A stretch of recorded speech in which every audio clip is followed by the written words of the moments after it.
because you know what?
Committee will come to order, and without objection, the chair is authorized to declare a recess of the committee at any time pursuant to notice.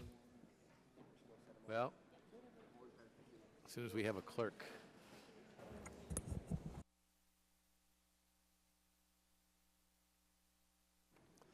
Pursuant to notice, I now call up H.R. 5203 for purposes of markup and move that the committee report the bill favorably to the House. The clerk will report the bill.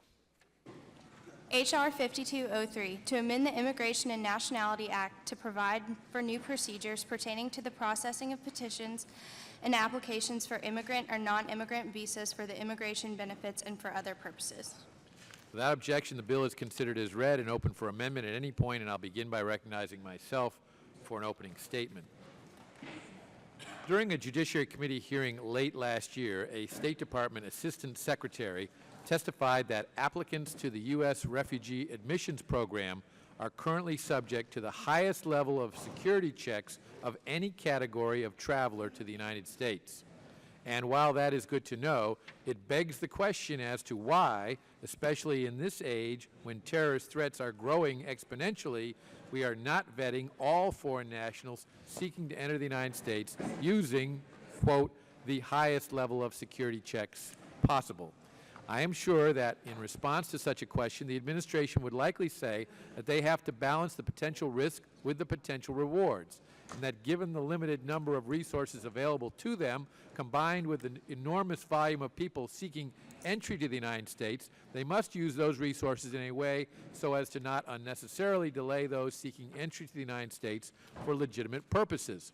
But Congress has an obligation to the American people to help make sure that the administration is doing its best to properly vet those seeking entry to the U.S. And over the years, it seems that this administration has been seeking shortcuts rather than security. Of course, the 9/11 hijackers are the preeminent example of fraud perpetrated during the immigration process, fraud that allowed them to murder over 3,000 Americans. After the September 11, 2001 attacks, we tightened visa processing.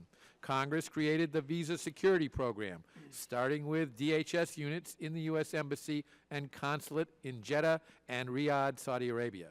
We put in place the in-person interview requirement with a consular officer for the vast majority of individuals seeking entry to the United States.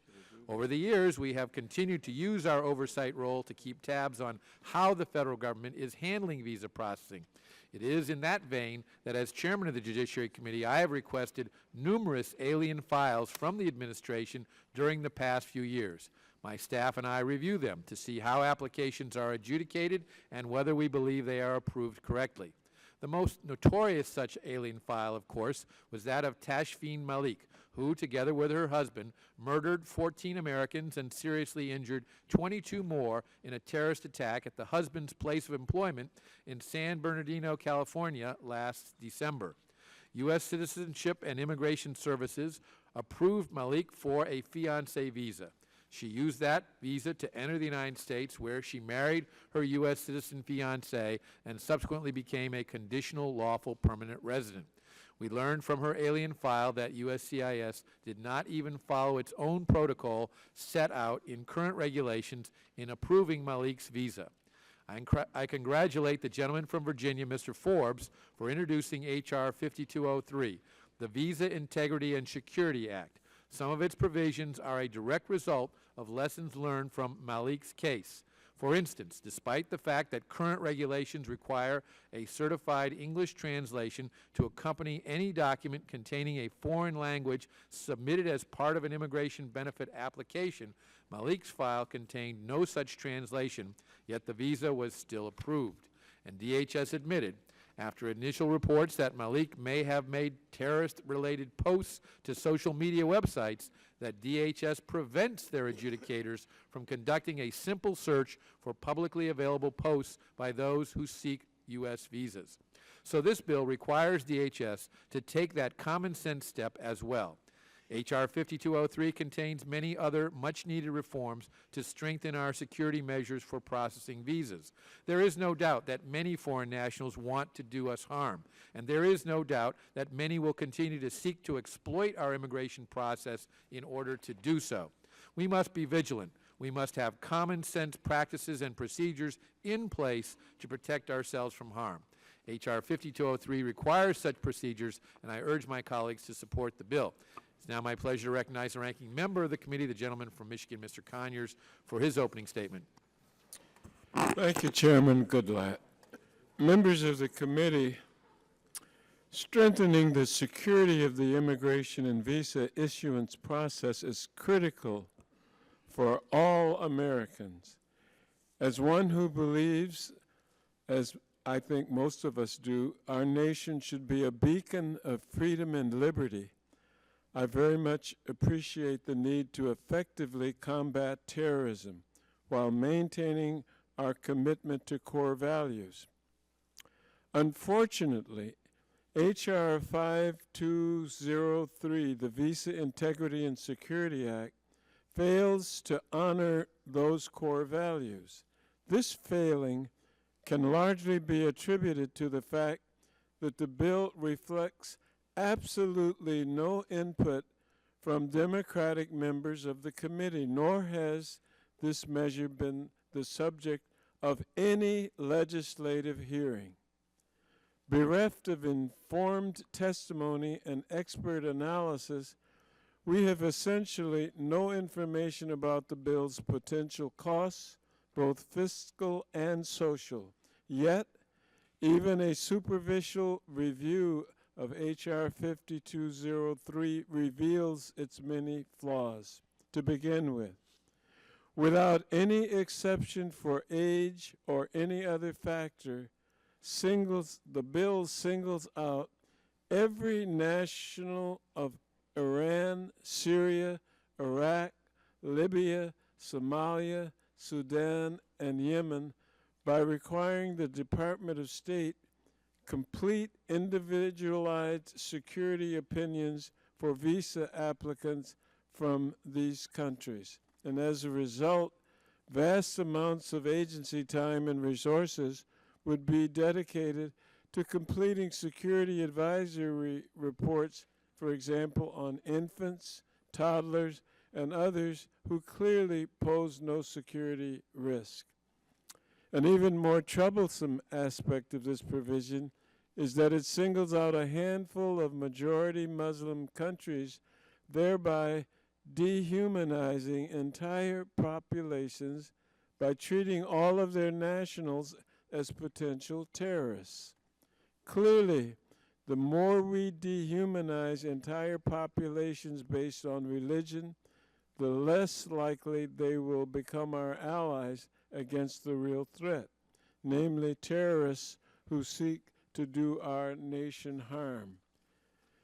History has shown that arbitrary across-the-board judgments based on broad characteristics such as nationality do nothing to enhance our security and only cast a cloud of suspicion over entire communities here in our country.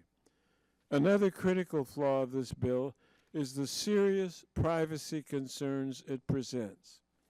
Although H.R. 5203 mandates DNA testing for biological family-based immigration applications, the bill has no provisions safeguarding this massive new database of DNA that would include the DNA of potentially millions of non-criminals and American citizens. And finally, this bill would require significant costs to implement, yet no comprehensive fix to our broken immigration system. Just one provision of this bill, the Visa Security Program, would come at the cost of $120 million without meaningfully targeting law enforcement and intelligence resources on actual threats. An immigration reform bill such as the measure that passed the Senate in 2013, or the bill that had 201 House co-sponsors in the last Congress, would allow law-abiding immigrants to come out of the shadows and get right with the law. Measures such as those, it would make us safer by enabling law enforcement and intelligence agencies to focus resources on the most pressing cases, rather than rushing to consider legislation absolutely devoid of deliberative process. we should devote our efforts to developing meaningful and informed solutions.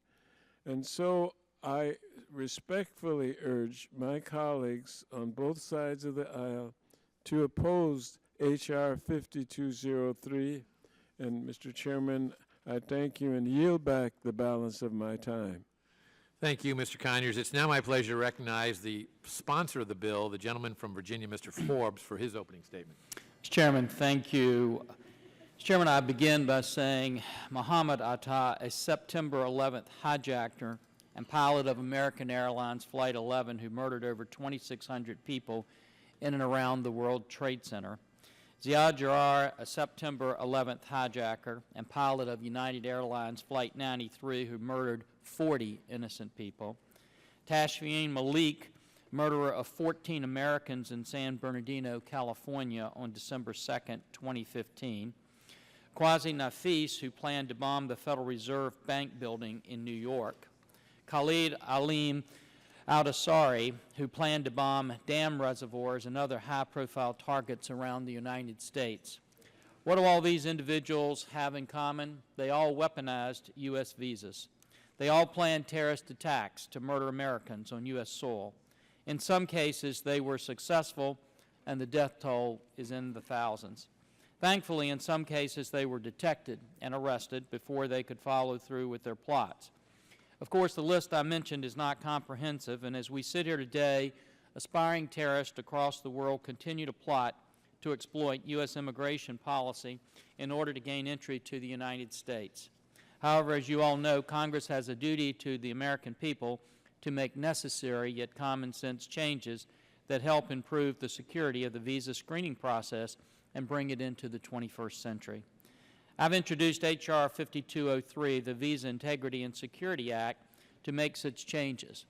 Although this bill will not fix all of our vulnerabilities in the visa screening process, it will make common sense changes to help combat fraudulent applications, strengthen the background check screening process, and enhance our national security. The Visa Act requires immigration officials to check publicly available Internet postings of immigration benefit applicants, including their postings on social media. Such postings are not necessarily dispositive of visa eligibility, but should be used as additional evidence to support or deny visa eligibility or issuance. The bill requires an applicant to submit DNA test results in instances where an immigration benefit is predicated on a biological relationship. This is one additional step that we can take in order to help ensure that those who claim a biological relationship in order to gain access to the United States are in fact biologically related. The Visa Act also requires security advisory opinions for nationals of certain countries that are hotbeds of terrorist activity such as Iraq, Iran, Syria, Libya, Sudan, and Yemen, as well as any other country that would be determined by the Secretary of State. Such a requirement is already in place for applicants from some countries through administrative policy, but this bill would ensure that the requirement cannot be removed without congressional approval. The Visa Act also raises the burden of proof for visa applicants and aliens seeking other immigration benefits so that they must prove by clear and convincing evidence that they are eligible for the visa or immigration benefits and admission to the U.S. I know that there is concern over this heightened standard, but in the face of an ever-increasing terrorism risk and an administration whose motto seems oftentimes to be to get to yes for immigration benefits, it's time for a change. Evidence makes clear that the current standard, which amounts to the preponderance of the evidence, is not working to prevent fraud. The Visa Act also forces U.S. Citizenship and Immigration Services to start utilizing advanced analytic software to prospectively identify patterns of fraud in immigration applications. The administration staff has already admitted to the committee that they can currently only identify fraud patterns after benefits have been approved, but it's common sense to use tools to identify fraud before benefits are issued. As I previously stated, the bill is not the final action that Congress will have to take on the issue of visa security.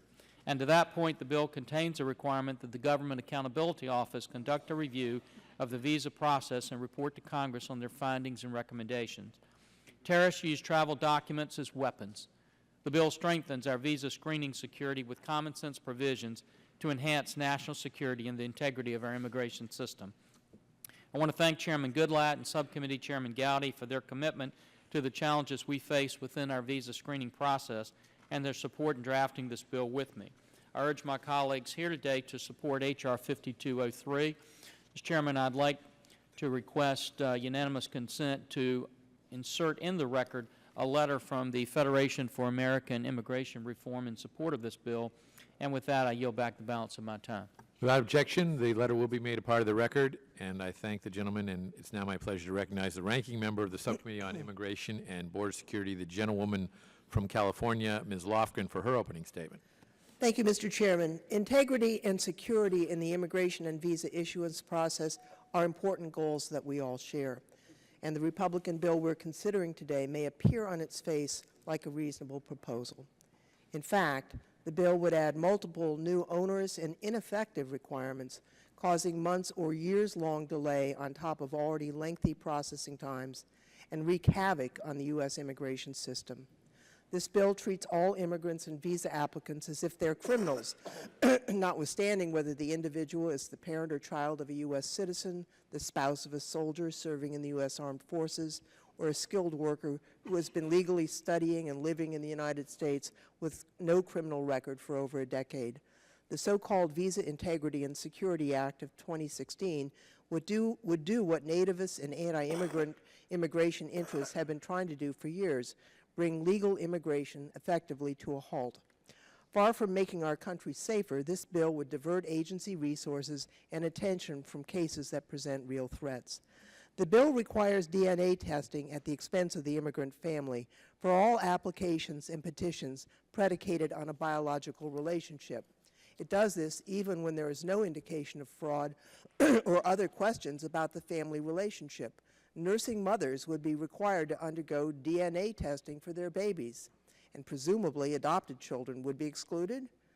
This provision would result in significant additional costs, prohibitive costs for low-income families, for each family-based immigration applicant.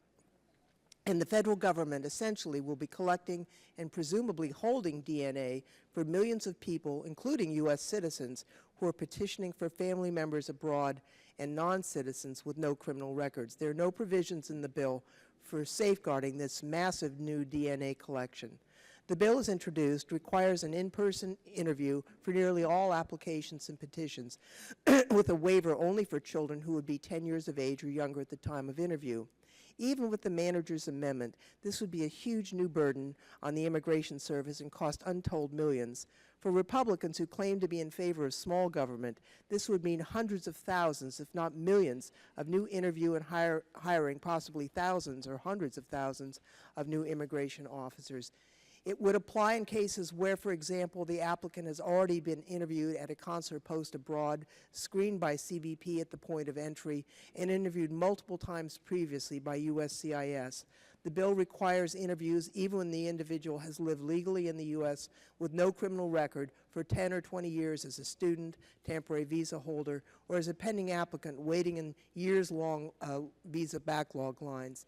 The bill gives no credence to this kind of proven track record. And let's consider for a moment the U.S. technology and ag sectors. Other than both having a significant presence in my district, what do these two disparate industries have in common? They both need foreign workers, and they are also two sectors in which time is of the essence. Growers need to hire and deploy workers to keep fruits and vegetables from rotting on the vine. Technology workers bring their ingenuity to new employers and new ventures as fast as you can send an encrypted text message. The Republican bill is a blunt hammer with a host of new requirements that will cause further processing delays and thereby endanger U.S. leadership in these key economic sectors. The proposal significantly raises the burden of proof from preponderance of the evidence, the standard in almost all civil proceedings, to a much higher clear and convincing evidence standard. This may result in asylum seekers and refugees who fled with no documents and thus can't meet this higher standard from being denied refuge in America. Foreign students in their early 20s coming to pursue degrees at U.S. universities may be denied because they cannot show by clear and convincing evidence the required intent to return to their home countries. Businesses already frustrated by inconsistent adjudications for categories that have vague legal standards such as specialized knowledge and extraordinary ability would find it harder to transfer or bring on board international talent because of this change in the standard of proof. The bill also includes a discriminatory section requiring the Department of State to complete individualized security advisory opinions on every visa applicant who's a national of Iraq, Iran, Libya, Somalia, Syria, Sudan, or Yemen. This arbitrary across-the-board requirement casts a cloud of suspicion over entire communities. As an Iranian-American organization wrote in a statement in opposition to this bill, this provision is counterintuitive to U.S. policy interests in engaging Muslim Americans and supporting their democratic aspirations. I would note also that several members have cited the 9/11 terrorist attacks as a rationale for this provision. All 19 of those hijackers were Saudi Arabians, but Saudi Arabia is not included on this list. The bill is a heavy-handed, expensive, big government plan that likely would cost hundreds of millions, 120 for 2 years for just one provision. And DHS has informed me that a fraction of what is needed, again, just for this one provision. It does nothing to target law enforcement intelligence resources on actual threats or otherwise fix our broken immigration system. There's no proof or study or verifiable claim that any of these provisions would make us safer. Finally, the bill sadly fails to take into account the enormous benefits to the economy and our society from travel, trade, family reunification, providing refuge to those fleeing persecution, and attracting foreign students and talent that give us a competitive edge in the global economy. This proposal jeopardizes all of that. I urge my colleagues to oppose the bill, and I thank the chairman and yield back the balance of my time. Thank you, Ms. Lofgren. And without objection, all the members' opening statements will be made a part of the record. Are there any amendments to H.R. 5203? For purpose, the gentleman from Virginia seek recognition. Mr. Chairman, I have a manager's amendment at the desk. Clerk will report the manager's amendment. Amendment to H.R. 5203 offered by Mr. Forbes of Virginia. Page 2, line 15. Without objection, the amendment will be considered as read, and the gentleman is recognized for 5 minutes on his amendment. Thank you, Mr. Chairman. This amendment makes technical changes to the bill text and clarifies text to match the original intent of the bill. Specifically, it ensures that as we move into an age of electronic filing of immigration applications, the signature of the applicant can be provided in electronic form. And the amendment clarifies that if a document requested by USCIS adjudicator was previously provided to the adjudicator, it should not have to be provided for a second time. The amendment also requires reasonably established deadlines for responses to requests for evidence. And lastly, the amendment provides that the in-person interview is only required for the initial application of petition, but a subsequent interview can be required in certain circumstances. The changes bring the bill in line with its initial intent, and I urge my colleagues to support it, and I yield back the balance. Would the gentleman yield? I would yield. I thank the gentleman for yielding. I just want to clarify something that was referenced by both the gentleman from Michigan and the gentlewoman from California with regard to DNA testing, and their statements are not accurate in that regard. Both made reference to a DNA database. There is no provision whatsoever anywhere in this legislation for a DNA database. In fact, the DNA material that's required with DNA testing would not even be submitted to the Immigration Service. Only the results of such tests, and I'm reading from the bill, the results of such tests are submitted as part of the petition or application, period. That's it. There is no DNA database. Thank you for yielding to me. I just want to make that very clear. Mr. Chairman, I would obviously agree with your references, but there are a lot of things that were stated in the opening remarks that are inaccurate, and I think we'll get in those into debate, including the fact of whether or not this bill is a protection of the core values of this country and where we are. And I think those core values are exactly what's at stake, and I look forward to debating that as we talk about the bill. And with that, I yield back. Chair, thanks, gentlemen. Mr. Chairman, What purpose does the gentleman from Michigan seek recognition? may I strike the last word? Gentleman is recognized for 5 minutes. Thank you very much, Mr. Chairman and members of the committee. I have no objection to the amendment. However, the minor revisions to H.R. 5203 that would effectuate do almost nothing to address the profound problems, indeed the paralysis, that this bill would cause in our visa and immigration system. H.R. 5203 would still discriminate against people who are citizens of certain Middle Eastern, predominantly Muslim countries such as Iraq and Iran, harming international efforts to fight terrorism and law enforcement collaborations with Muslim American communities here at home. New across-the-board requirements, including mandatory DNA testing, required interviews, and an unreasonably high standard of proof would continue to apply to almost all visa and immigration applications, and the costs would be astronomical. Ultimately, H.R. 5203 is a blunt instrument and a poorly considered measure that harms our national security and would wreak havoc on our immigration system. Unfortunately, this amendment that we are now considering does nothing to fundamentally change that. And so I thank the chair and yield back the balance of my time. For what purpose does the gentleman from California seek recognition? To strike the last word. Gentleman is recognized for 5 minutes. I appreciate the chairman's clarification on the DNA. I was surprised at your comment, but I think to the extent that the courts look at the record, and we know from our private meeting with the Supreme Court justices, maybe they don't give much credence to our proceedings. Those comments will be very important because I don't think either side of the aisle wants to compile a large DNA database. I also wanted to note and ask unanimous consent to put into the record opposition to this bill from the United States Chamber of Commerce. And in their letter, they note that although they are pleased with the committee's willingness to address some of their concerns in the manager's amendment, the Chamber remains concerned of some of the provisions of the bill, and they oppose the bill. They oppose a higher burden of proof because it's a top-down, one-size-fits-all approach, and they don't believe that it would really focus on potential threats. They continue to be concerned about the in-person interview provisions.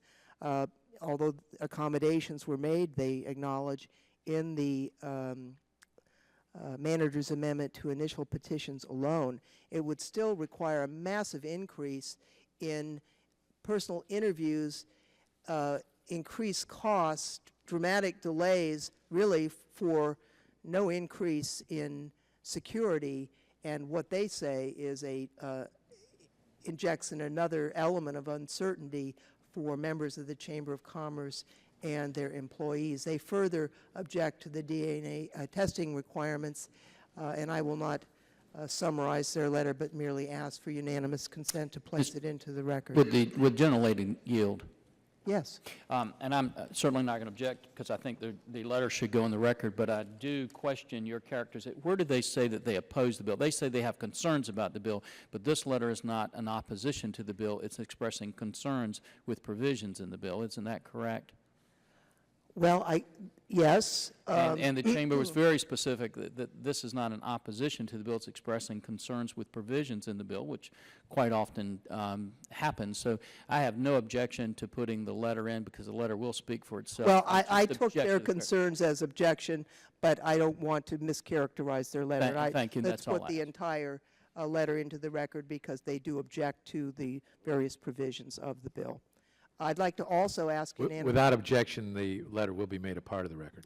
I would also like to put into the record and ask unanimous consent a letter from the ACLU that outlines their concerns about the bill, and also a letter from the U.S. Travel Association, their statement on the bill, and expressing tremendous concern, appreciation, obviously, for Mr. Forbes, Goodlatte, and Gowdy for their interest and commitment to keeping travelers safe, but raising a whole host of questions about the bill itself. and I would ask unanimous consent to place that letter as well into the record. Without objection, it will be made a part of the record. As I say, I do not object to the manager's amendment, but I don't believe that it actually fixes the various problems that remain, and we will attempt to do that through the amendment process. And with that, I would yield back. The question occurs on the amendment offered by the gentleman from Virginia, Mr. Forbes. All those in favor respond by saying aye. Those opposed, no. Opinion of the chair, the ayes have it, and the amendment is agreed to. Are there any other amendments? Mr. Chairman, I have an amendment at the desk. The clerk will report the amendment.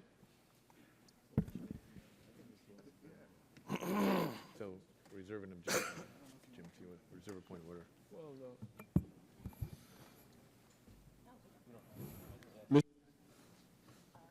Mr. Chairman, We do not seem to have your amendment, Mr. Johnson. Okay, sure. Then I'll Well- yield to the next All right, we will available we'll turn to the gentleman from Michigan. For what purpose does, Mr. Chairman, I have a amendment labeled Conyers-Lofgren. the clerk will report the amendment. Amendment to H.R. 5203 offered by Mr. Conyers of Michigan. Page 4, line 17. Without objection, the amendment is considered as read, and the gentleman is recognized for 5 minutes on his amendment. Mr. Chairman, my distinguished colleague from California, Ms. Lofgren, and I have put this amendment in because it would strike the provision in the bill that prohibits visas from being issued to citizens of certain countries without a particular security investigation known as a State Department Security Advisory Opinion. It would replace this provision with a requirement that the security advisory opinions be conducted for those who pose a threat to national security and in other cases as determined by the Department of State. Under H.R. 5203, this requirement would apply to all citizens of Iraq, Iran, Syria, Somalia, Yemen, Sudan, or Libya. It would apply even to infants and young children as well as others who pose absolutely no security risk. All of these countries have majority Muslim populations.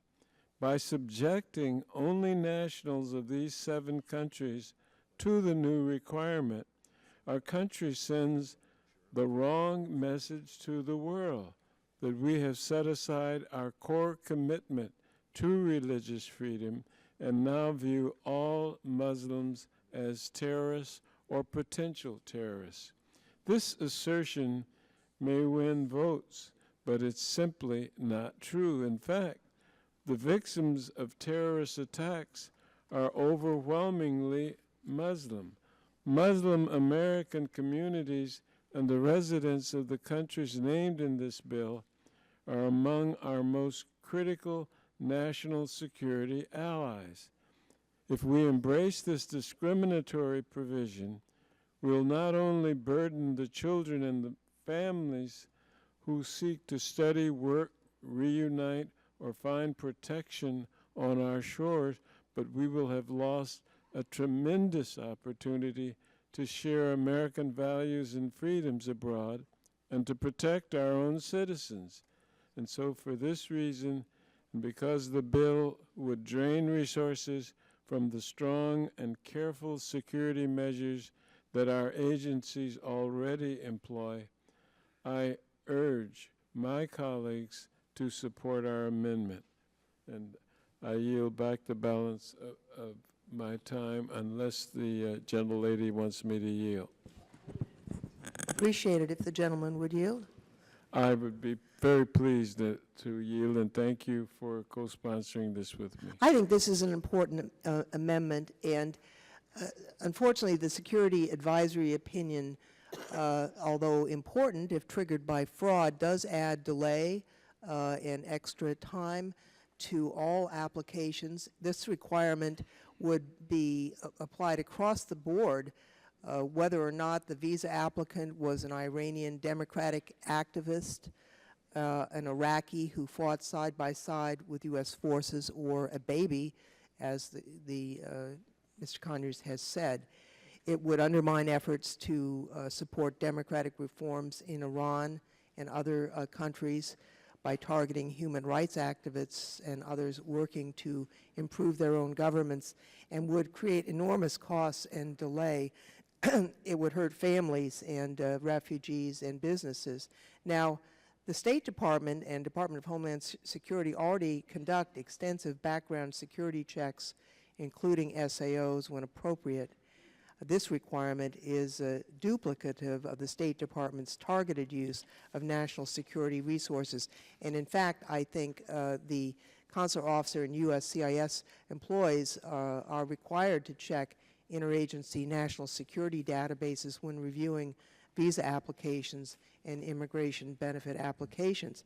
If any national security concerns arise in the USCIS adjudication process based on background checks or other sources, the USCIS conducts additional reviews through the Controlled Application Review and Resolution Program.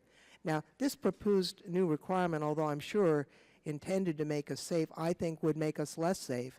It would spread thin the DHS and DOS and other government intelligence, national security, and law enforcement resources, diverting focus away from true national security concerns.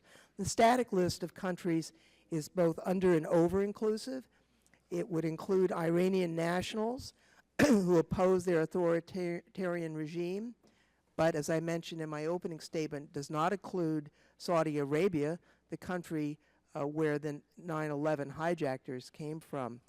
By casting a cloud of suspicion over nationals of entire countries, it harms our government's ability to work with countries in the Middle East, and by alienating immigrants from the U.S., from these countries, and Africa with immigrant communities in the U.S., it impairs our ability to fight terrorism.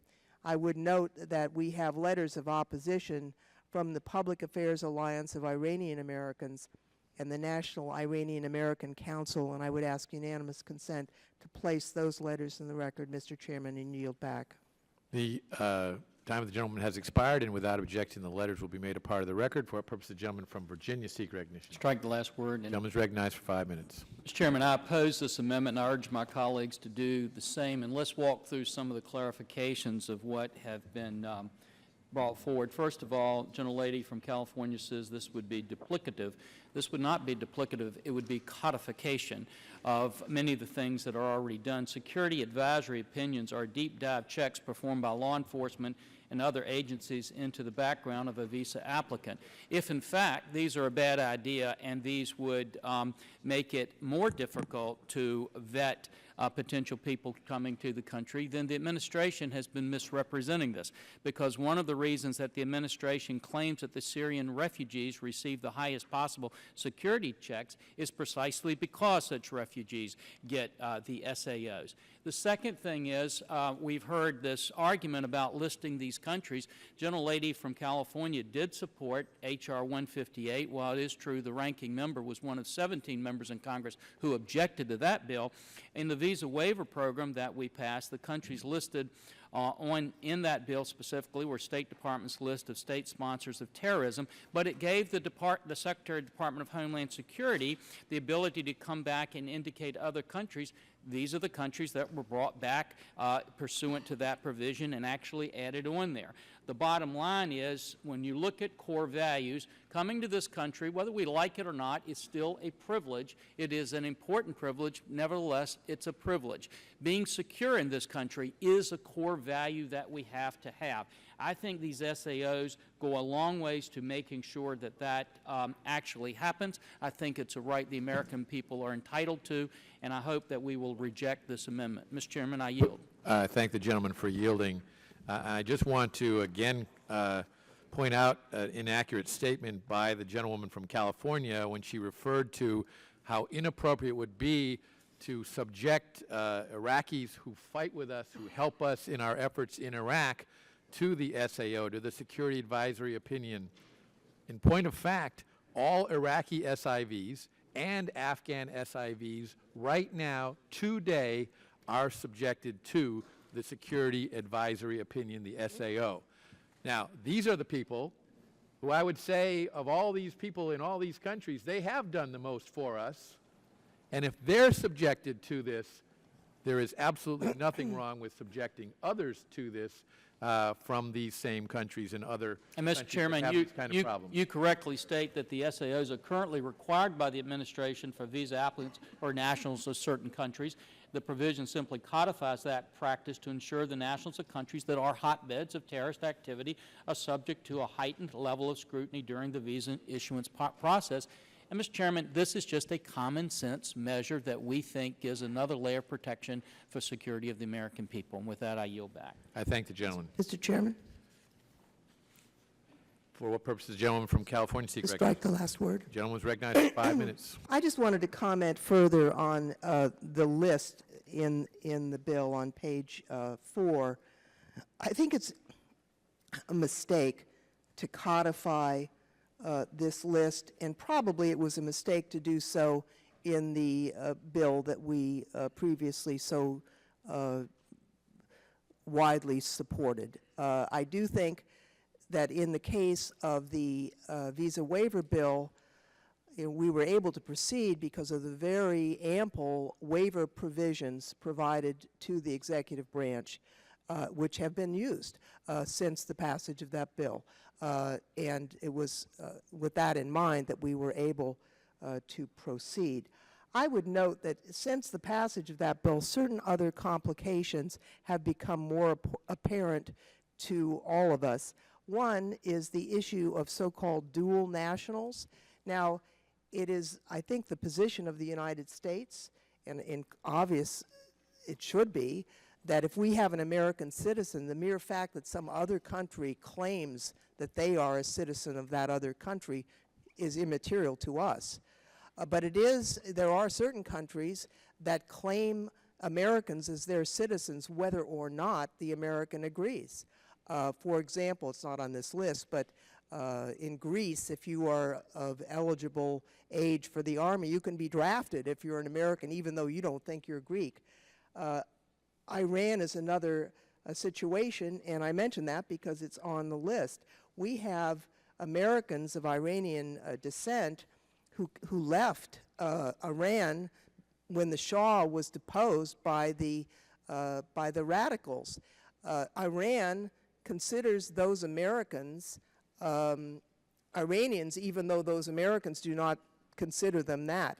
It's because the State Department, I think, has been slow in issuing its guidance on this matter. The status of so-called dual nationals remains ambiguous, perhaps to some, and that itself is a problem. For example, I talked to a terrific engineer in California who was born in the United States, whose parents were Iranians, and he was having trouble in a job interview that required travel because of the question of how Iran looked at him. And I think this compounds that problem, especially in the absence of guidance from the Department of State on the issue of dual nationals. And without the kind of robust waiver, I don't see it here, the robust waiver provisions that were present in the visa waiver program. I would note that there's a further issue on the so-called dual nationals, which is American citizens who need to get to certain countries, and I'll use Iran again as an example, and the only way to get in is to have an Iranian passport in addition to an American passport. To throw these Americans under the bus, I think is problematic, and I think it's aggravated to some extent by this bill. At least it's unclear. Would the gentlewoman yield? Yes, certainly. I think Thank the gentleman for we would yielding. like to make sure that Americans do not need visas to come to America. no, they So don't. if you're a joint American-Iranian citizen, you don't need a visa to come to the United States. No, you don't. But if you have a family member who is, for example, a French citizen, but also of Iranian descent, I think you have that kind of situation that is brought to the fore here, because who is considering, does the U.S. consider the French person Iranian national because Iran does? Or what is our policy? And that's why I say the State Department guidance, which is lagging, would be very helpful. Well, to answer your question, if the individual it has both a claim of citizenship with Iran and France, they would fall under the dual citizenship requirement that they apply for a visa. It doesn't prohibit them from coming to the U.S., just says you got to apply for a visa. No, but the question is here, let's say that I'm, your daughter is, or my daughter's, and well, she's already married, but we have an American citizen, one of our offspring, who falls in love and wants to get married with a citizen of France who is an Iranian of Iranian descent. The Iranians consider that French person an Iranian. I think the U.S. considers that person French, but under this, they'd have to go through an extraordinary review. If the gentleman yield, I would be happy to yield. The answer would be the same, and until that spouse of the U.S. citizen avails themselves of the opportunity to become a citizen of the United States, which they can through their spouse, they would be required to get a visa to enter the United States. It would certainly not be a prohibition on their entering the U.S. That's not the question. The question is, are they subject to the extraordinary security advisory opinion that's required? And I think under the bill they are, and I think that's unreasonable. Much like Tashfeen Malik should have been subject to that. As she's not. Prospective spouse of a permanent resident of the United States, I think someone who is coming here who's married to a United States but from a country that has been the source of terrorist activity should be subject to that higher scrutiny. I think that misses the point that I was making, but I see that my time has expired, and I would just close by saying this is considerably more complicated than it has been held out to be. And also, I would note she was Pakistani. She would not be on this list. The chair recognizes the gentleman from Iowa, Mr. King, for 5 minutes. To move to strike the last word. Thank you, Mr. Chairman. First, I would say that it's been my position for some time that our ability to thoroughly vet refugees coming into this country applying for asylum, especially the ones we've received most recently, is really very limited. Our ability to be able to heighten that, though, is improved by the Forbes legislation. So even though I'm skeptical that we can bring and protect Americans by vetting the refugees that come in with some level of thoroughness, I also am not skeptical that the Forbes bill improves that security, and I'd like to yield to the gentleman from Virginia. Mr. Chairman, I thank the gentleman for yielding, and it's okay to suggest that this bill doesn't do everything, but the problem you can't continue to do is blend apples and oranges. We started out by saying that you couldn't designate countries that you shouldn't be doing that, but yet we did it in the visa waiver program and seemed to have no problem with that. The second thing is we say, oh, but this isn't a bipartisan bill. Well, in the visa waiver program, it was overwhelmingly bipartisan, except still the ranking member joined 16 other individuals to vote against that bill. And then we say, after we point both of those things out, well, maybe we made a mistake in the visa waiver program that was overwhelmingly bipartisan. I don't think we did. Then to be able to look and come back and to say that we need not to do this because the administration has been slow on getting some of this stuff. That's the exact reason why we need to do this, Mr. Chairman, because we need to make sure we're codifying this and make sure that we're enforcing some of these protections. And coming back to what my friend from Iowa said, this bill doesn't stop everything. This bill is simply another layering to give us some protections. And when we talk about the burden that we may put on a few situations as we sit here and try to think of every hypothetical in the world, I come back, Mr. Chairman, to what you just said. What about the burden of the 14 Americans that died because we didn't do everything we could do to try to protect them? That's a pretty big burden, Mr. Chairman. That's a burden that we help to try to protect a little bit about with this bill. And with that, I yield back. I'm reclaiming my time, and I thank the gentleman from Virginia. I would add to this that You know, we should be asking the question when we're establishing immigration policy, expanding visas, or whatever the agenda might be around here, how does this category of people that are defined in any particular visa category, how do they help the United States of America? What's the upside for our country? And there seems to be an idea that if you can't live in America, somehow you have suffered some kind of an eternal curse if you can't live in America. Well, there are a lot of places in the world that people can be happy, but we know this, that if everybody in the world lived in America, none of us would be happy. We'd be so overloaded with people. And so I'd suggest this, that this committee, this Judiciary Committee and the Immigration Subcommittee go to work to set about an immigration policy that's designed to enhance the economic, the social, and the cultural well-being of the United States of America, and realize we do want to help people. Exporting our values helps people a lot more than importing their problems. And for the money that we spend here in this country to bring some relief to a refugee, and nearly every one of these cases you can find some merit. If you want to dig deep enough, you'll find some merit in nearly every one. But eventually some of them will come and kill us. It's cheaper for us to help them in their own country than it is to bring them here. And somebody put out a number the other day around we can help 12 people in the Middle East for every one that we would bring here. And I make my trips over there. In the Nineveh Plains region, we need to provide an international safe zone so the people who have lived there since antiquity can continue to live there and reestablish their culture and their civilization safe from ISIS. And in doing so, we can promote American values there and establish and grow allies in that part of the world. So I just think that sometimes we get our priorities upside down here, but improving the vetting process is what the Forbes bill does, and I support it, and I encourage the gentleman for bringing this before this committee, and I'd urge its adoption. I'd yield back the balance of my time. Purpose, the gentleman from New York, seek recognition. Strike the last word. Gentleman is recognized for 5 minutes. Thank you. I yield my time to the gentlelady from California. Thank you, Mr. Nadler. I just wanted to make a couple of points. First, the comparison to the visa waiver program that we did almost all of us vote for, I think is flawed because of a key element that's missing in this bill, which is a robust waiver for the executive branch. Knowing that common sense could be added into the provisions through the waiver provision was a key element for agreeing to that bill. And in fact, we have exempted humanitarian workers and certain others because of the waiver provision. I looked in vain, maybe I've missed it, I don't see a waiver provision in this bill.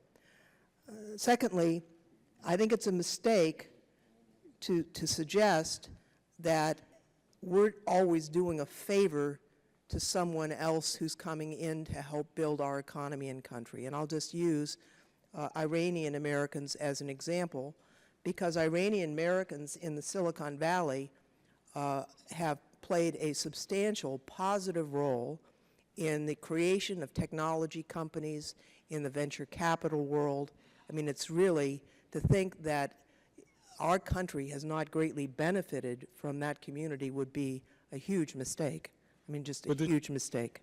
Would the gentlelady yield? I would be happy to yield. I think she's on the right track, because I think that the gentleman from Virginia, Mr. Forbes, for noting my opposition to H.R. 158, and I continue to oppose these types of discriminatory provisions under analysis because they are antithetical to our interests. We lose friends and create enemies, and I thank the gentlelady for yielding. I'm happy to, actually, it's Mr. Nadler's time to thank Mr. Nadler for allowing the yielding. I would note the rigidity of this list. It's Iran, Iraq, Libya, Somalia, Syria, Sudan, or Yemen. As has been mentioned earlier, you know, the terrorist in San Bernardino was Pakistani. Pakistan's not on this list. The 9/11 terrorists were mainly Saudi Arabians. Saudi Arabia. Would the gentlelady yield?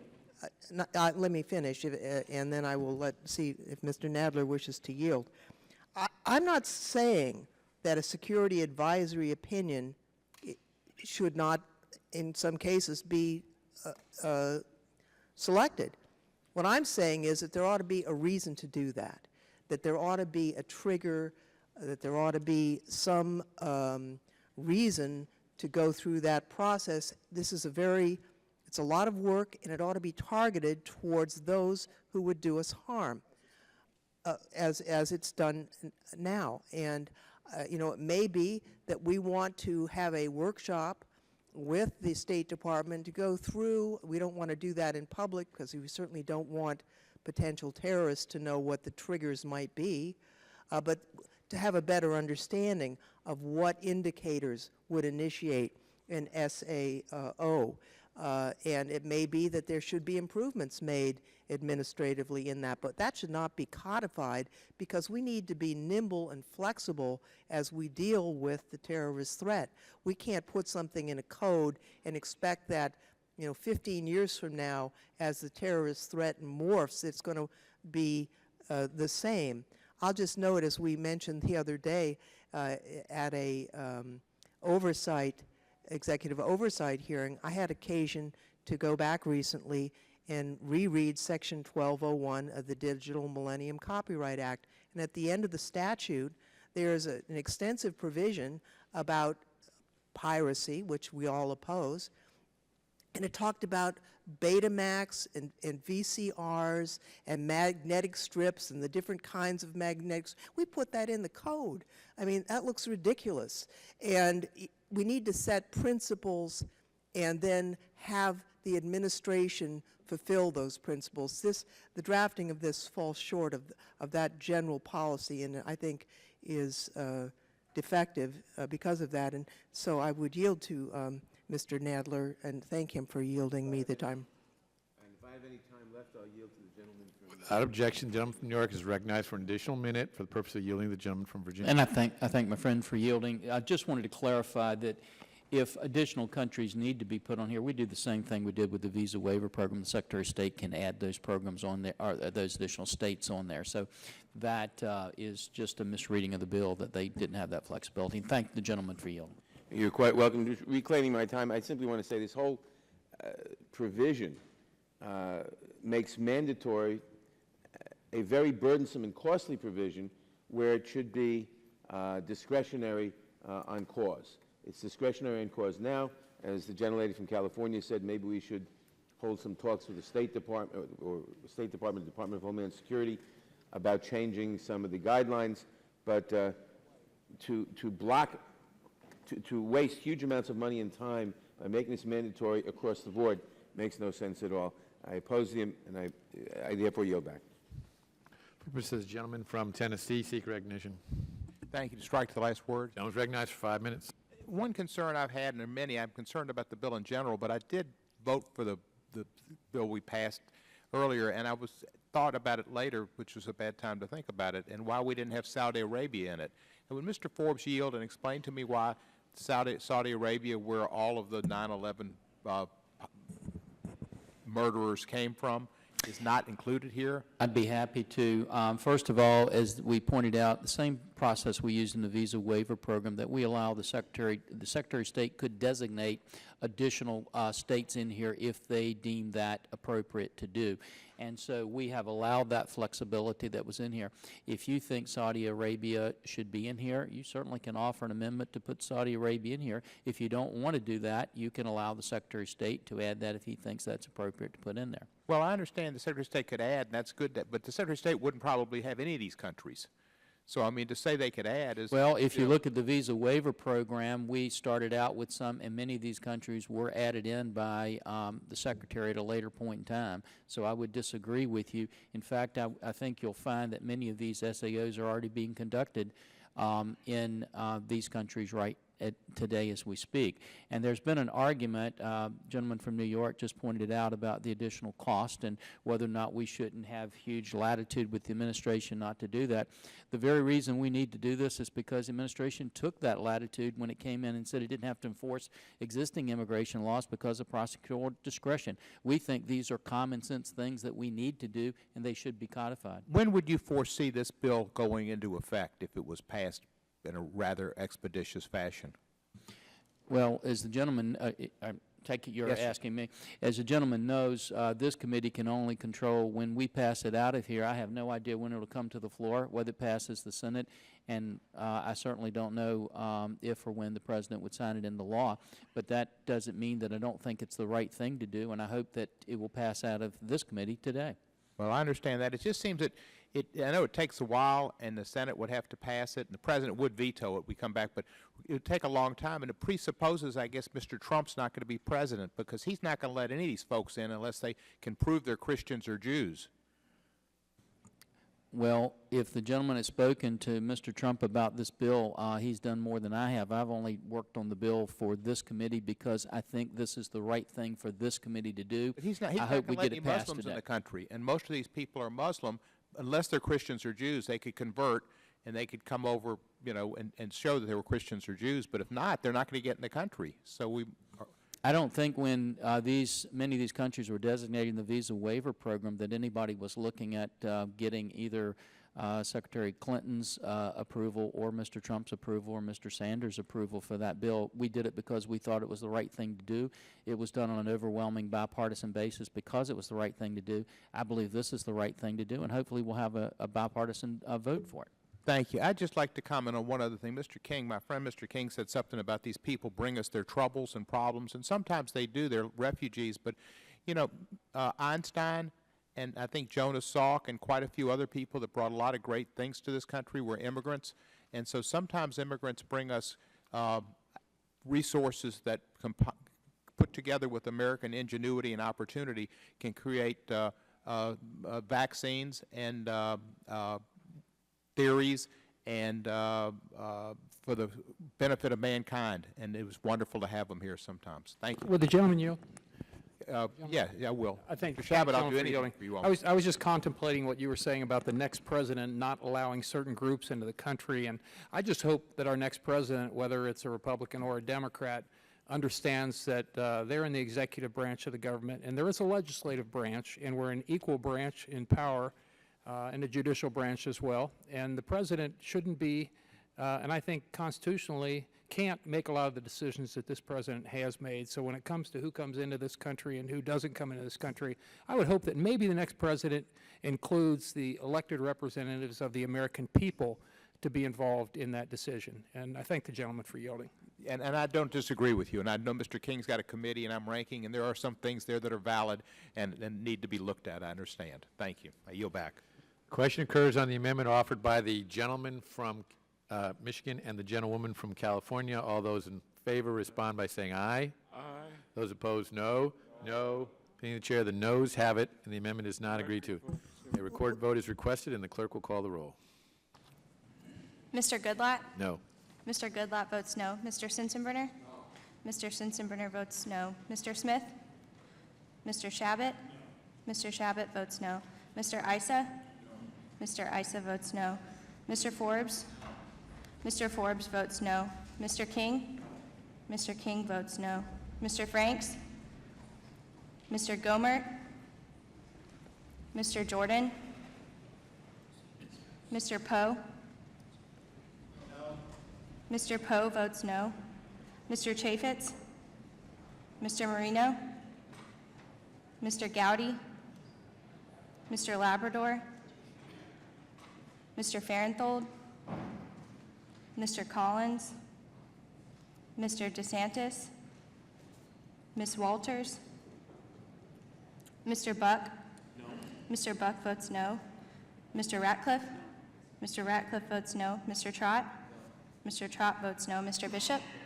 Mr. Bishop votes no. Mr. Conyers? Aye. Mr. Conyers votes aye. Mr. Nadler? Aye. Mr. Nadler votes aye. Ms. Lofgren? Aye. Ms. Lofgren votes aye. Ms. Jackson Lee? Mr. Cohen? Aye. Mr. Cohen votes aye. Mr. Johnson? Aye. Mr. Johnson votes aye. Mr. Pierluisi? Ms. Chu? Aye. Ms. Chu votes aye. Mr. Deutsch? Mr. Gutierrez? Ms. Bass? Mr. Richmond? Ms. Del Bene?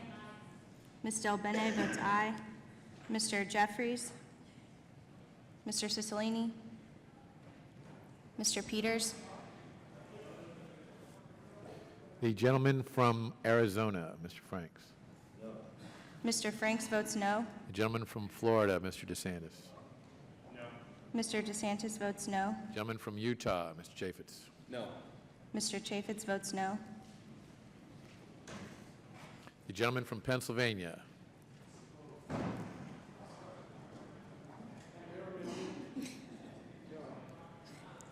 Mr. Marino votes no.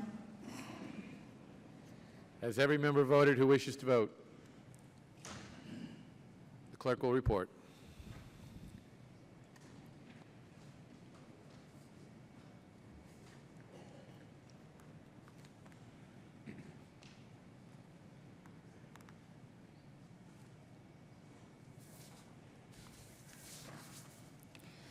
Mr. Chairman, 7 members voted aye, 15 members voted no. And the amendment is not agreed to. Are there other amendments? For purpose, the gentleman from New York seek recognition. Mr. Chairman, I have an amendment at the desk. Clerk will report the amendment. Amendment to H.R.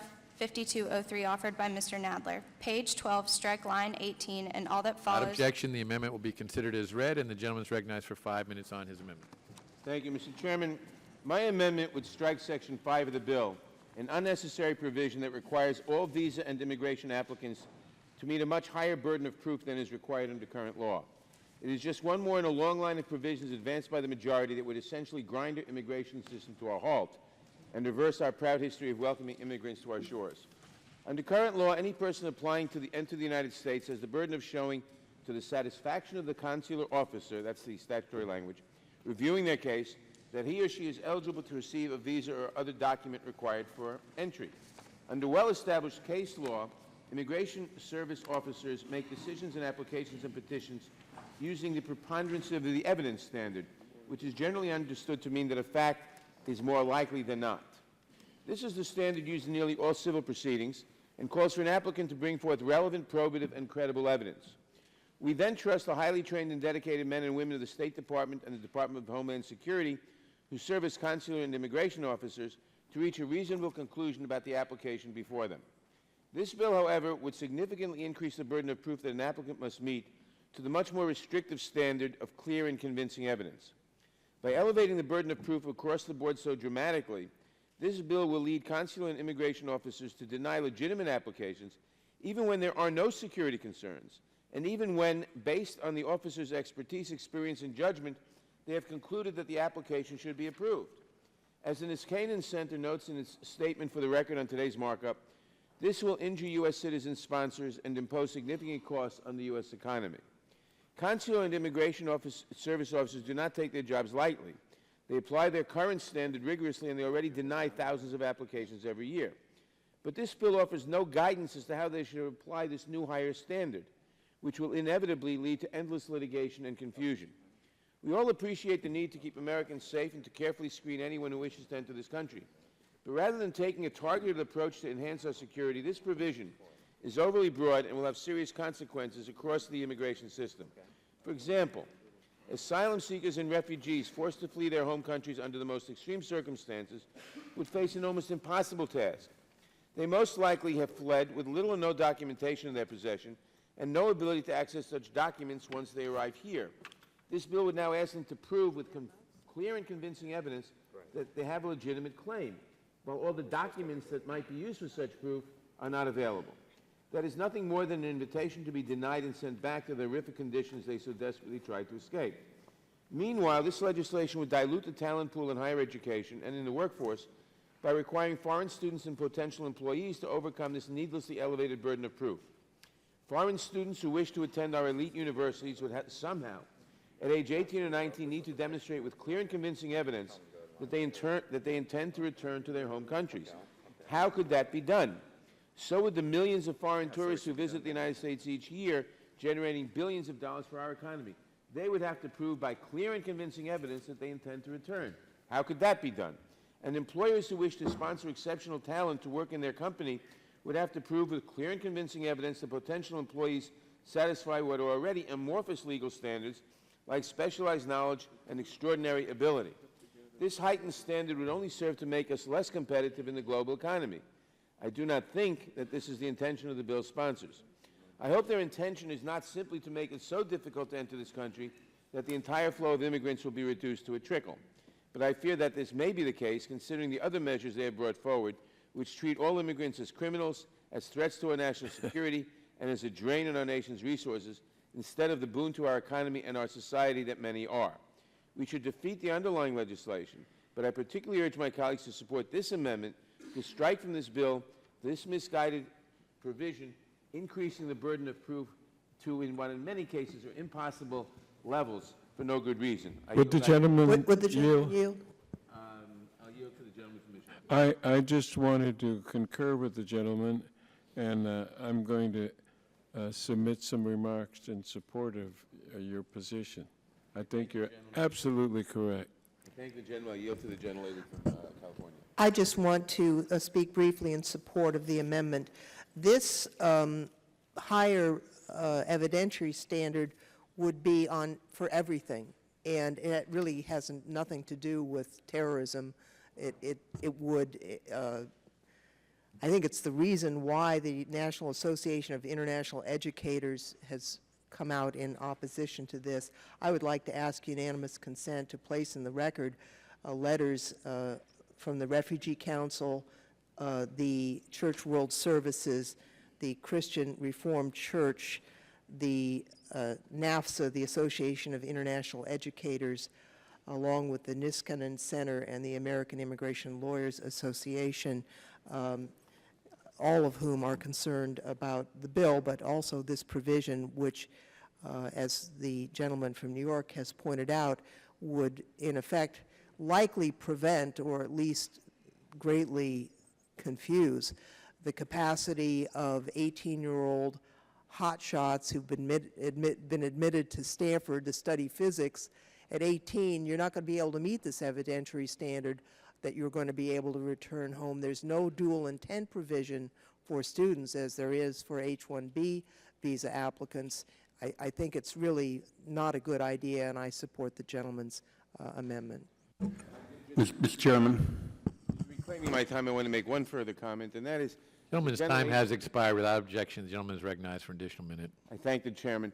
I just point out that, as the gentlelady pointed out, this is not restricted to possible security cases. This is in every case, and that means that you have to prove by a clear and convincing evidence if you're coming for a wedding, if you're coming as a student, if you're coming as a whatever, clear and convincing evidence that you intend to return home. This is almost an impossible burden of proof, and will really shut a lot of visas that ought not to be shut for no benefit at all to our security. I thank the gentleman. I yield back.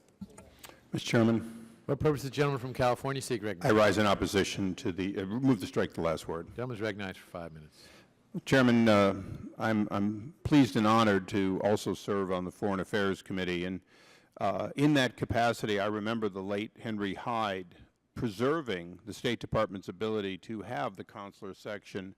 And when we preserved it knowing that consulars are almost always in their first term, their first overseas assignment. They are the most junior of State Department personnel, and they do a wonderful job, but they do so only with the tools we provide them. The tools include the ability to say no when they have a feeling something's not right. Often, they lack the tools to say no, even though they know this is going to be fraud. They do it as they deny whenever possible when they believe it's fraud, and they have grounds for it. And I think there are two things that we need to bear in mind. First of all, those elite students. One of those elite students said he was coming here to go to school, and he was a 9/11 hijacker and murderer. Schools are not all the University of California at San Diego or Berkeley. Schools include Podunk Junior College in Nowheresville, Ohio, as an Ohioan.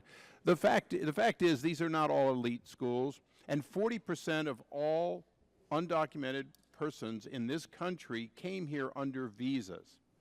They didn't all come here to hurt us, but they did come here and they overstayed. So whether it's a wedding, and I am blessed to have just recently had my son get married to a woman whose family came from Edinburgh and from Africa and from around the world, including Canada also. And they went through this process. And they demonstrated through clear and convincing evidence, although not required, that they had permanent contacts in their home country and that they had a likelihood of return. So I want to speak very much in opposition to the gentleman's intent to in fact weaken this bill so as to deny the tools to these mostly young men and women who are standing there, have a few moments to evaluate somebody, and in fact often lack the tools to say no. Now, having said that, this committee has the ability, if for any reason these tools are found to actually limit the capability of getting students through in an expeditious fashion, we have the ability to act again. But I think to not act when we see the threat and the result throughout Europe and even to the United States of people slipping through a system is in fact simply wrong. Lastly, and I'll yield in a moment, lastly, clear and convincing is not all, as was said, all in the hands of the applicant. If there have been atrocities, if there are in fact direct harm to individuals, that can be documented by the State Department and other NGOs. They do not rely exclusively on the individual to carry those documents. But as we all know, on both sides of the dais, claiming asylum or claiming refugee status or claiming fear of return to their home is often, very often, a fraudulent claim that the applicant is coached to use. This is not a surprise to any of us that that happens, and I think for that reason we need to have the tools necessary for State Department junior personnel working in the consular section to be able to say no. There's an appeal process, there's additional information, people can come back. The fact is, no one is stopped from coming back with additional information, and they often do, and they make their case. So I think the chair, obviously I will be speaking in opposition, and I'll yield to the lady, while reminding people that what I heard said was, I urge you to vote for this amendment and then vote down the final bill. An amendment that does not make the bill passable would seem to serve very little purpose. I yield to my colleague from California. Just for clarification purposes, the decisions of the consular officers are unreviewable. I mean, they're not justiciable. No court can overturn them. It is not about a court. And reclaiming my time, let us remember one thing. There is no right to come to America. It is a privilege to come to America. The rights are ours. The privilege is those we allow in our country, just as it is when we travel to other countries.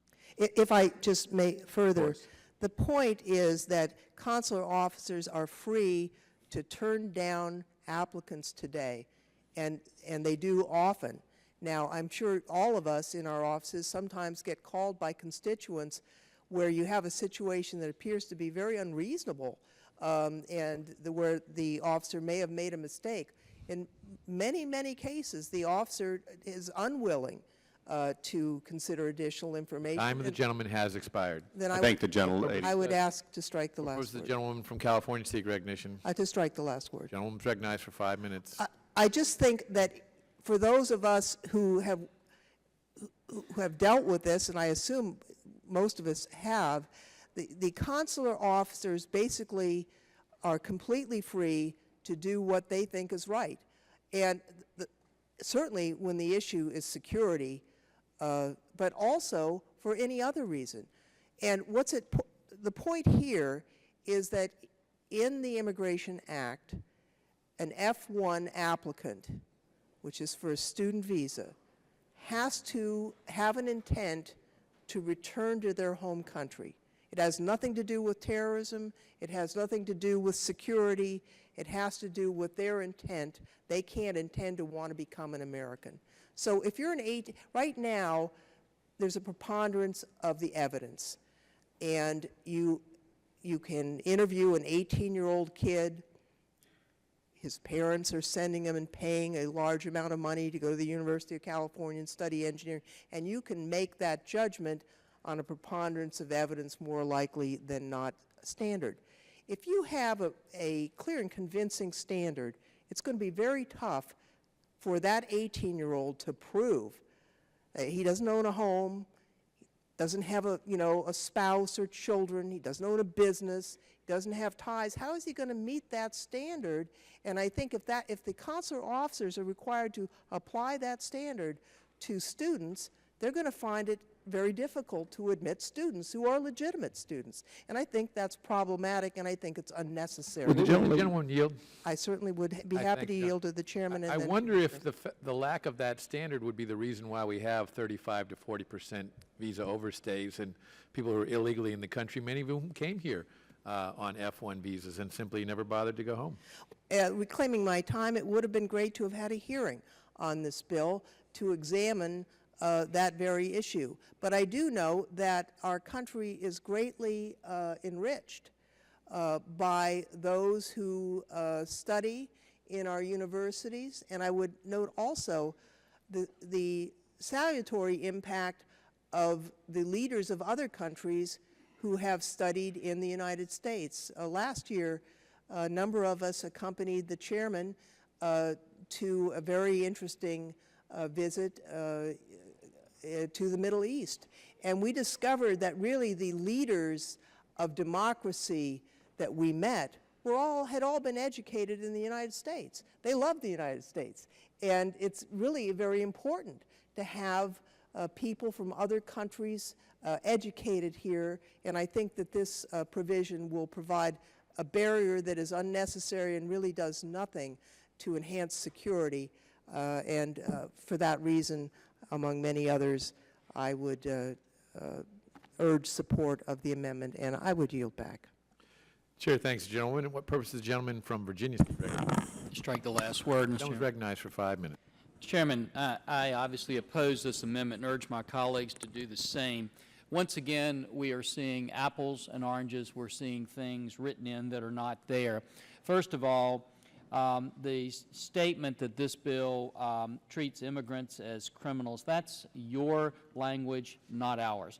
To say that immigrants, that we are doing them a favor to come into this country, it's your language, not ours.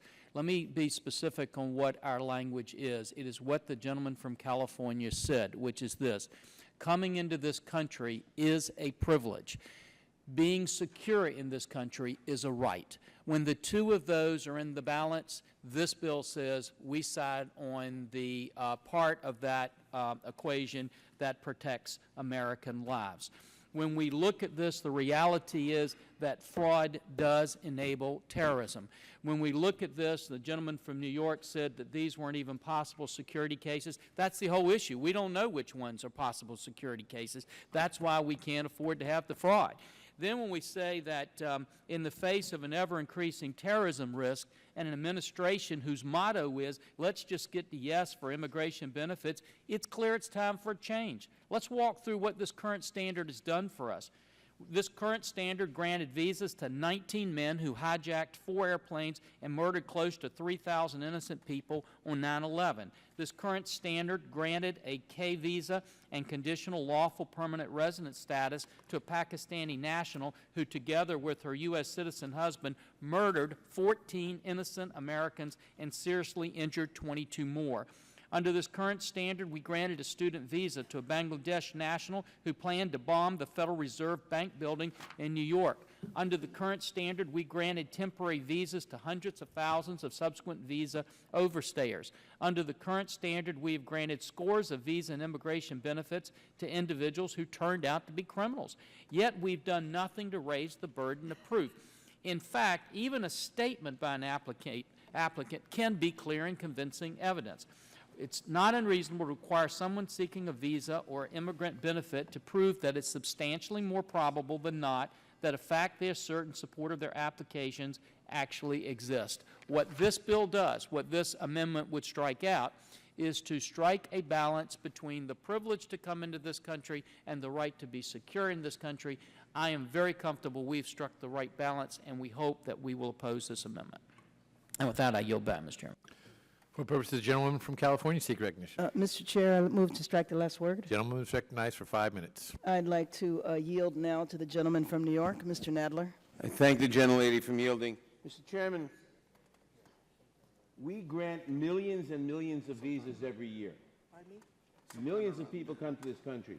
Our economy is dependent on it. Our tourism is dependent on it. Lots of our economy is dependent on it. Our educational system is dependent on it. Do we sometimes admit people who turn out to be mistakes? Yes. Can you cite a few score? Yes. That's human inability to be perfect.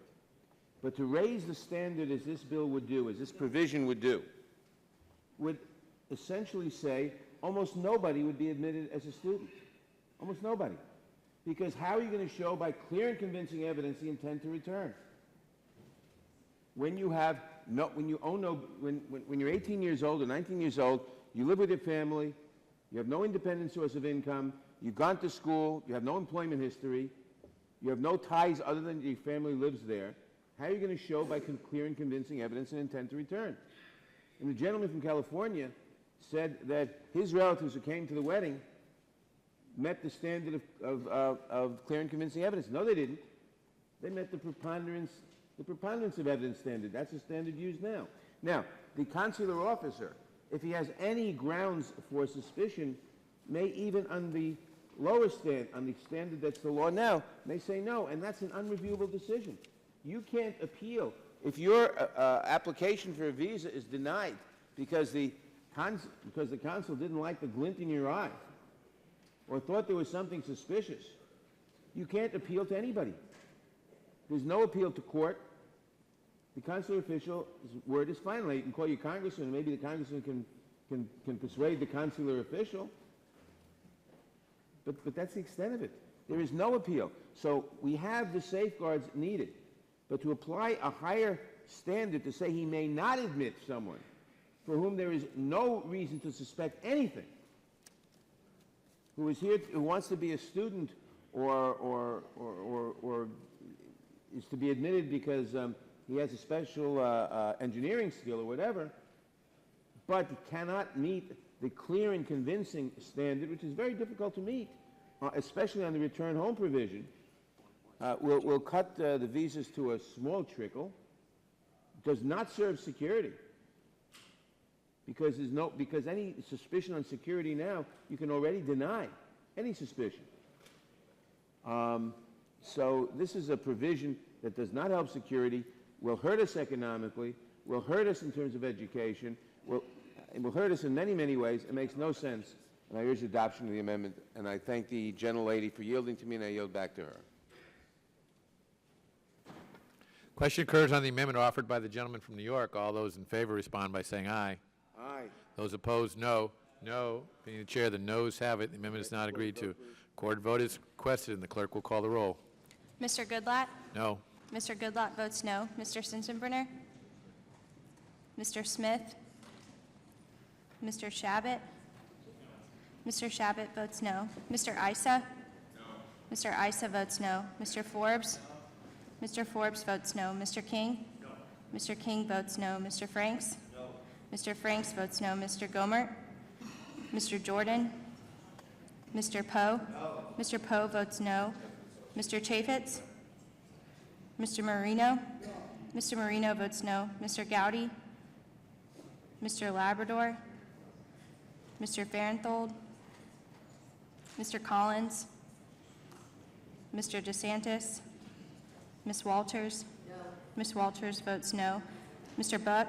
No. Mr. Buck votes no. Mr. Ratcliffe? Mr. Trott? No. Mr. Trott votes no. Mr. Bishop? No. Mr. Bishop votes no. Mr. Conyers? Mr. Nadler? Aye. Mr. Nadler votes aye. Ms. Lofgren? Aye. Ms. Lofgren votes aye. Ms. Jackson Lee? Aye. Ms. Jackson Lee votes aye. Mr. Cohen? Mr. Johnson? Aye. Mr. Johnson votes aye. Mr. Pierluisi? Ms. Chu? Ms. Chu votes aye. Mr. Deutsch? Mr. Gutierrez? Aye. Mr. Gutierrez votes aye. Ms. Bass? Ms. Bass votes aye. Mr. Richmond? Ms. Del Bene? Ms. Del Bene votes aye. Mr. Jeffries? Mr. Cicilline? Mr. Cicilline votes aye. Mr. Peters? The gentleman from Wisconsin. Mr. Sensenbrenner votes no. The gentleman from Utah. Mr. Chaffetz votes no.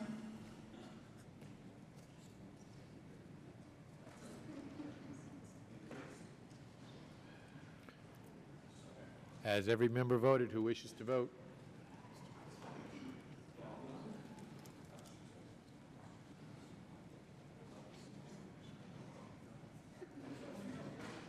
Clerk will report.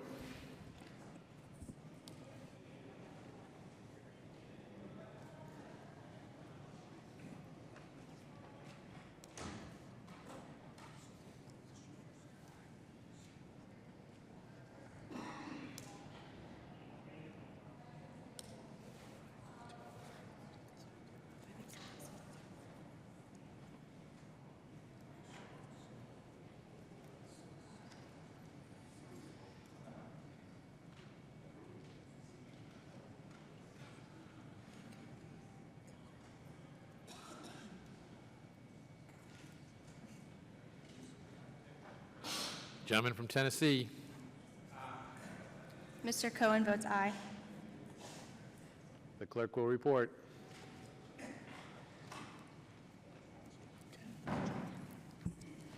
Mr. Chairman, 10 members voted aye, 14 members voted no. And the amendment is not agreed to. Are there further Chairman. amendments? Or perhaps the gentleman from Texas seek recognition? Chairman, I have two amendments at the desk. I'd like to do them quickly but separately. Amendment number 6, please. The Mr. clerk, Chairman, I reserve a point of order. clerk will report.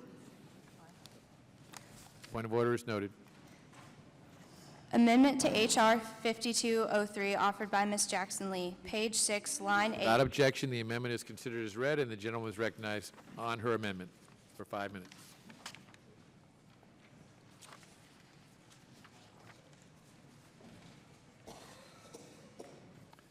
The gentlewoman is recognized. Mr. Chairman, thank you very much to the ranking member. Let me indicate that we all want the nation to be secure, and we certainly want the visa program, which is a legal way of accessing the nation.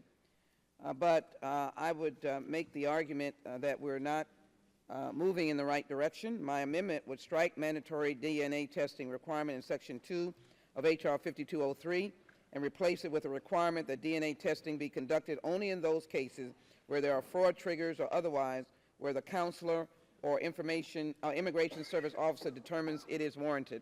Under current law, the Department of State and USCIS may accept DNA test results as evidence of biological relationship, but generally do not have the authority required. H.R. 5203 does not just permit USCIS to require DNA testing where appropriate, but rather requires it even where there are no indication of fraud or other questions about the family relationship or a terror situation. This proposal will result in enormous costs, prohibitive costs for low-income families, for each family-based immigration applicant, and months added on already lengthy processing.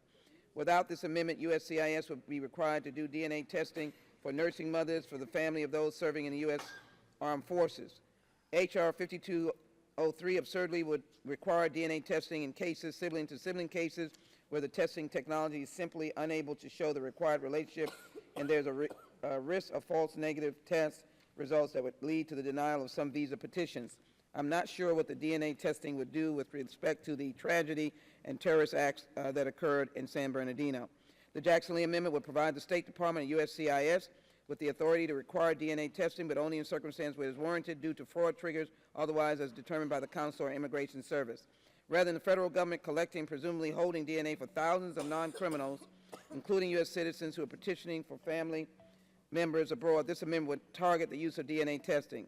DNA is highly intrusive personal medical information, but more importantly, what is the ultimate results that we want? We want to stop terrorists, and there are many other ways that have been successful in doing that. I ask my colleagues to support this amendment. I reserve, or Would you yield for a second? I'd be happy to yield.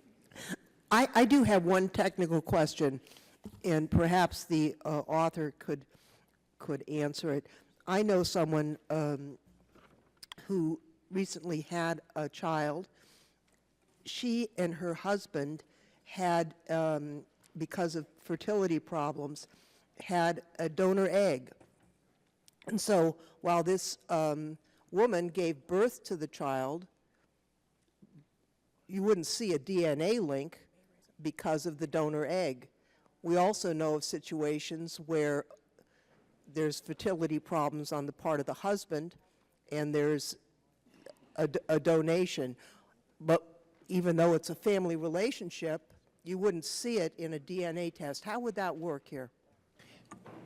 I would say to the gentlelady that this references only a biological relationship. In your situation, it's more like an adoption situation. No, Would it be? it's given birth. I mean, the woman has given birth, but the egg was donated. Yeah, but I think in that particular situation, it wouldn't be classified as a biological relationship. But the DNA would not show it. I do not think it would be, yeah. Well, it is a biological relationship if you give birth to a baby.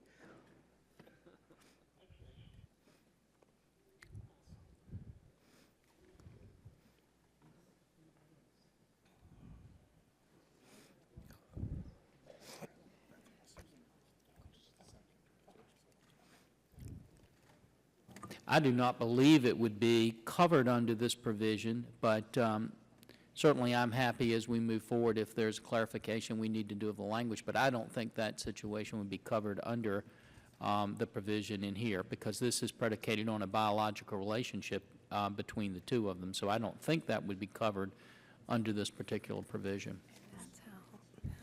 I don't. Yeah, that's the same language that we're currently using for the other programs that are requiring DNA by the administration right now. And I'm happy to go into those. Well, if I may, I thank the Sure. gentleman for yielding.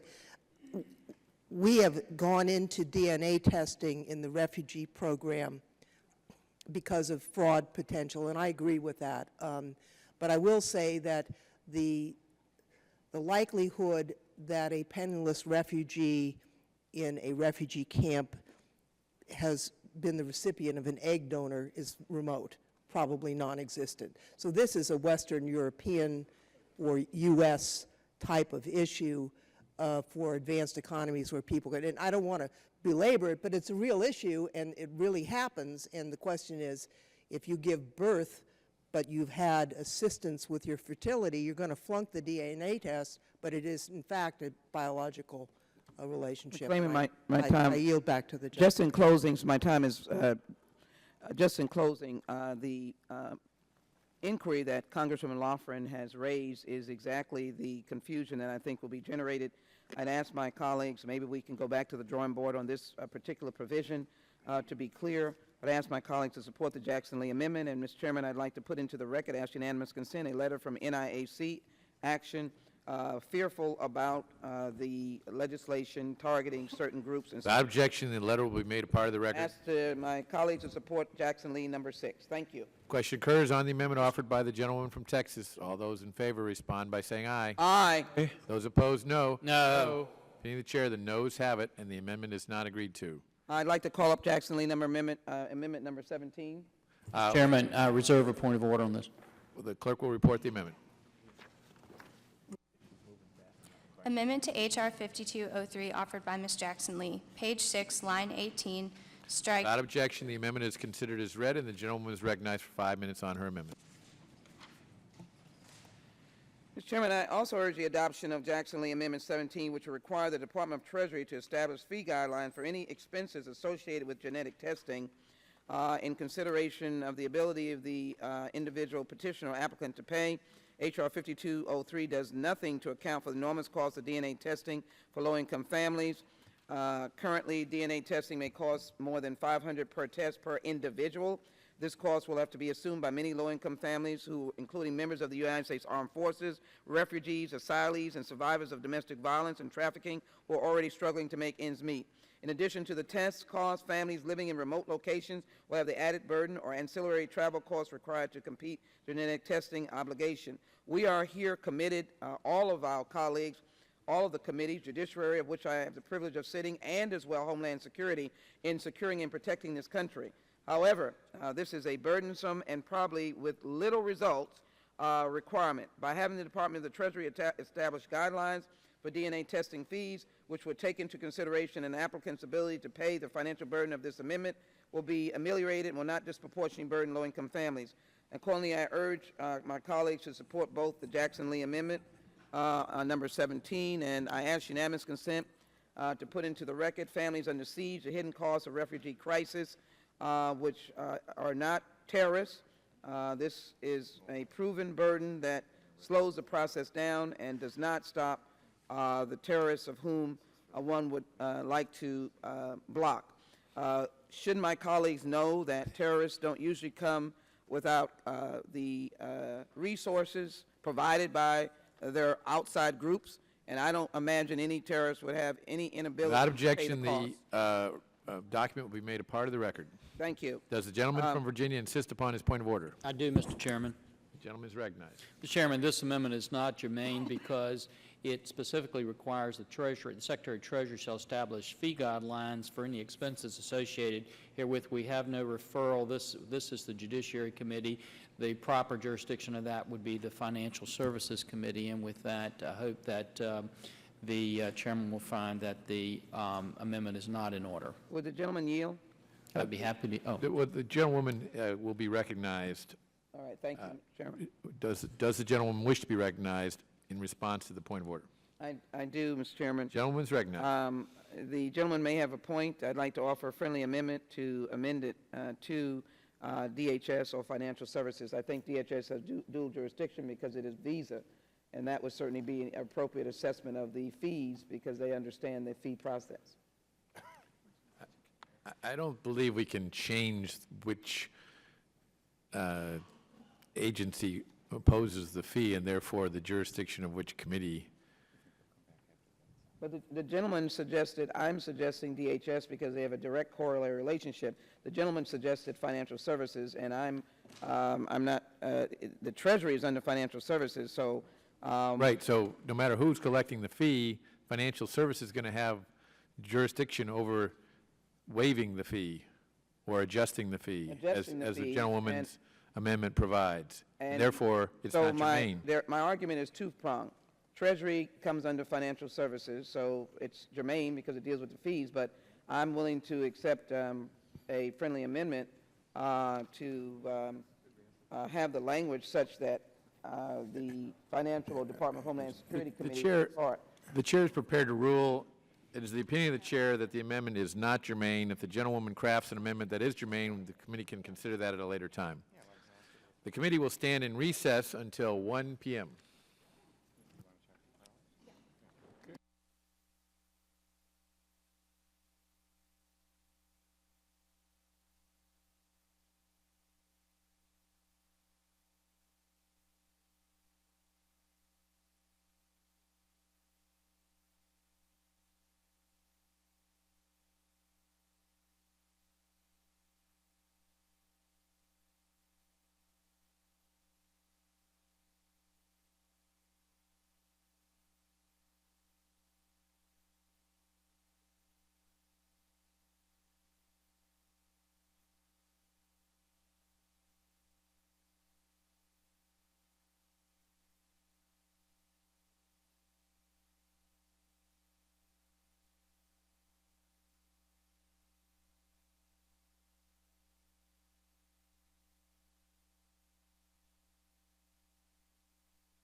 The committee will come to order.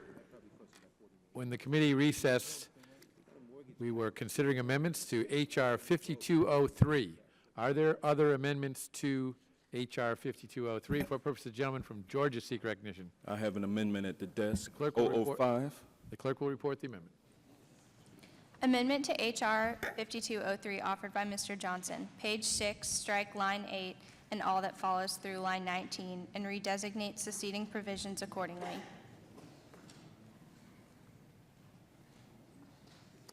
The gentleman is recognized for 5 minutes on his amendment. Thank you, Mr. Chairman. This bill harkens me back to the day that Donald Trump rode the elevator down to make the announcement that he was running for president of the United States, and he took that occasion to whip up public sentiment against Hispanic immigrants. And later he took every opportunity he could to whip up public sentiment against Muslims. And this bill, as currently drafted, represents the current Republican agenda that uses the same Trump-style tactic of vilifying immigrants. This bill requires sweeping DNA collection even when familial relationships are not in question, such as with nursing mothers, and in cases where DNA has been proven to give false readings, such as with sibling-to-sibling cases. To make matters worse, we will be expecting these families to pay for the cost of the testing, which can run into the thousands of dollars. By forcing USCIS to require DNA testing even when there is no question of familial relationship fraud or national security concerns, subjects innocent immigrants and U.S. citizens to unfair and onerous collection requirements. If we are to require mandatory DNA collection, we must insist on appropriate data security protocols like we do with personal medical records. How the DNA is collected, preserved, stored, and eventually destroyed must be addressed.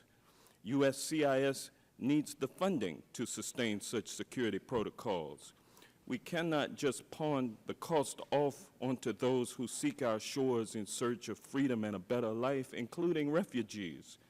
There is also a broader privacy issue at stake.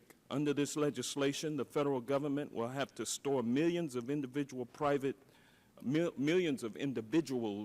private information. Similar to personal medical records, information as private and personal as our DNA must have the necessary safeguards in place to ensure it is not stolen or misused. The bill not only sacrifices the privacy of immigrants, but also of any American citizen or legal alien who participates in the visa process. My amendment would strike the DNA requirements in Section 2 until we can create a framework that addresses these concerns so as not to violate the dignity, privacy, and constitutional rights of legal aliens, current and future citizens, and to put further burdens on the already burdened and underfunded agency hurt by sequestration. Even members of our armed services will be required to provide a DNA sample as part of their visa application process. The U.S. leads the world in foreign-born military personnel, with more than 65,000 immigrants serving active duty in our armed forces. Some of these individuals become full citizens, and others remain permanent legal residents. As a member of the Armed Services Committee, I want to ensure we take care of those who serve. Unfortunately, this bill is a disservice to those individuals and puts them at risk of deportation. My amendment will strike the DNA collection provision that will make U.S. citizenship unfairly cost-prohibitive and invasive. We should not be creating such insurmountable barriers for people such as refugees lawfully seeking entry into this country, often to escape persecution and death in their home countries. Thank you, Mr. Chairman, and I yield back. Chair thanks, gentlemen. For what purpose, the gentleman from Virginia seek recognition. Move to strike the last word. Gentleman is recognized for 5 minutes. Mr. Chairman, I hope we'll oppose this amendment and urge my colleagues to do the same. Once again, if we could just stick to the bill instead of trying to write other bills, I think we could have a much clearer debate.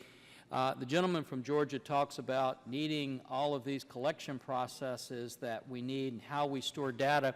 There's nothing in this bill that talks about collection of DNA data. It talks about simply the results. The gentleman wants to deal with these databases. He needs to write a bill that actually stores or collects the data, because this bill doesn't do it. When he talks about Armed Forces Special Immigrants, this is Table 1 from the State Department, and it shows how many of those are in existence, and the number 0 is all across the tables, and we'll put that into the record. I want to also talk about— Without objection, it will be made a part of the record. The gentleman talking about how that this is a Republican agenda to somehow push the presidential races. The current administration, which I believe still is President Obama, requires DNA testing in its Central American Minors CAM program. Under the CAM program, DNA relationship testing must occur between the qualifying parent in the U.S. and his or her biological children for whom the parent files for relief.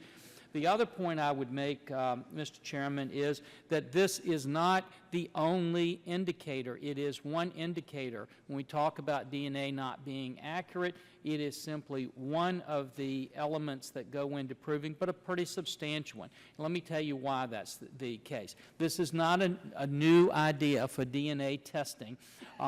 Requiring that a DNA test as part of an application for immigration benefits is not a new idea. In fact, DHS has started requiring such evidence in at least 2 immigration programs during the current administration. I mentioned one of them, the Central American Minors Program, but let me mention another one. The Priority 3 Family Reunification Refugee category, the Bush administration found overwhelming evidence of fraud in the program, meaning that individuals were claiming people who were not relatives as relatives on immigration applications. Specifically, they started DNA testing as part of the program, and based on that were able to confirm all biological relationships in fewer than 20% of family unit cases that they had previously been doing. So they temporarily halted the program. And when the Obama administration restarted the program a couple years later, it was with the requirement that DNA testing results be submitted along with an application in order to help verify family relationship claims. So there's precedent for the use of DNA testing when an immigration benefit is predicated on a biological relationship. It's a smart, common-sense requirement that helps create an extra layer of security and prevents fraud. The idea that we should wait to close a potential fraud avenue until someone successfully abuses that loophole in order to bring over a terrorist is ludicrous. Congress has the duty to close such loopholes in the process. This helps to do that. Once again, this test is not dispositive. It's simply another assurance given to an adjudicator that the adjudicator can use to help determine eligibility for the immigration benefit. So with that, Mr. Would the Chairman, gentleman yield? I'd be happy to yield. I'm sorry, Mr. Chairman. I thank the gentleman for yielding. I just went online and I found DNA testing for $79. So I think the claims of the vast cost of this is not relevant. That prices are dropping precipitously, and this is a very reasonable thing to include. I thank the gentleman. But Mr. Chairman, I would also say that I think it's a very reasonable thing. But look, reasonable people can disagree, and I think the question is the balance of risk between the enormous damage to American lives and things that can happen in the United States if we aren't addressing the potential fraud that's there. And with that, I'm happy to yield to my friend from Georgia. Thank you, and I appreciate the gentleman's rebuttal comments. It's one thing to have a program that is suited for a particular need versus a across-the-board requirement of DNA testing. That opens up a totally different can of worms, and you know, $79 for DNA testing. I don't know how sufficient that would be for federal testing purposes, but I would assume that the cost would be much more as opposed to going through some fly-by-night internet-based testing firm. And the fact that we don't provide for data storage in this bill is something that necessitates my amendment. We need to look at how we're going to store the data. Mr. Chairman, I claim my time since I don't have much left. You can't have it both ways. You can't say, I'm worried about data collection and storage, and then all of a sudden say, oh my gosh, now that I find out you don't have data collection and storage, we need to do something to have data collection and storage. You know, this is a pretty simple process. You know, somebody says I'm connected on a biological reason, I need to get these benefits. You get a DNA test. The cost, fair argument. You say the taxpayers of the United States maybe should pay it. We say it's fair to ask the people who want to come here to pay it. That's a fair debate. But basically, you walk in here and you say, here's the DNA test, and if it cuts down the fraud the way we believe it will cut down the fraud, if it's good for these other programs, we think it would be good for these programs. And with that, Mr. Chairman, I yield back. Mr. Chairman, Purpose of the gentleman from California, seek recognition. to strike the last word. Gentleman is recognized. I support the gentleman from Georgia's amendment for the following reason. Not because it's always wrong to have DNA testing when fraud is suspected. In fact, as I mentioned earlier, I think the whole committee was concerned about fraud when it came to the refugee program in Africa. The refugee admissions were suspended as a consequence. DNA testing was initiated, and the fraud problem disappeared. And so that's an example of a smart use of technology when there's a fraud concern. For the Central American refugee children, I understand that the interest, because of the disorder in Honduras, Guatemala, and El Salvador, is to make sure that with so many people fleeing for their lives, that these children are in fact connected with the people who are their parents. And here's the issue. You know, I met with the Department of State on this question, and the DNA tests are running about $1,000 a test. So that's the dollar amount, and I think it's why the Chamber of Commerce and others express concern about the increased costs across the board. That's not to say that there aren't specific times when it's necessary. In fact, I think reasonable people would agree when there's an indication of fraud, we should use technology, but not in every case, because fraud is not present in every case. And just a final point, this is pretty much unrelated to terrorism. If you're trying to prove a family relationship between a mother and her 12-year-old, it really doesn't have anything to do with terrorism. And I think it's really misplaced in this bill. If the rationale for the bill is safety and security, this has nothing to do with it. So I think Mr. Johnson's amendment is a sound one. It would not preclude the use of DNA when there are indicators of fraud. That's possible today, but it would make sure that we don't incur this expense and delay when there's no good reason to do it. And with that, Would the gentlelady I would be yield? happy to yield to Mr. Johnson. Thank you. I would also point out that for all of the farm workers coming over to do temporary work, they would have to go through this process and incur a $1,000 expense just to be able to come into this country and pick the produce that we all enjoy for dinner every day. It's going to hurt our farmers. It's going to hurt business people, and that's another reason why we should stop and take a close look at this one-size-fits-all approach that is sought to be applied to persons coming in seeking visas to enter this country lawfully, not unlawfully, but lawfully. I reclaim my time and yield back, Mr. Chairman. The question occurs on the amendment offered by the gentleman from Georgia. All those in favor respond by saying aye. Aye. Those opposed, no. No. Opinion of the chair, the noes have it. Amendment is not agreed to. A recorded vote is requested, and the clerk will call the roll.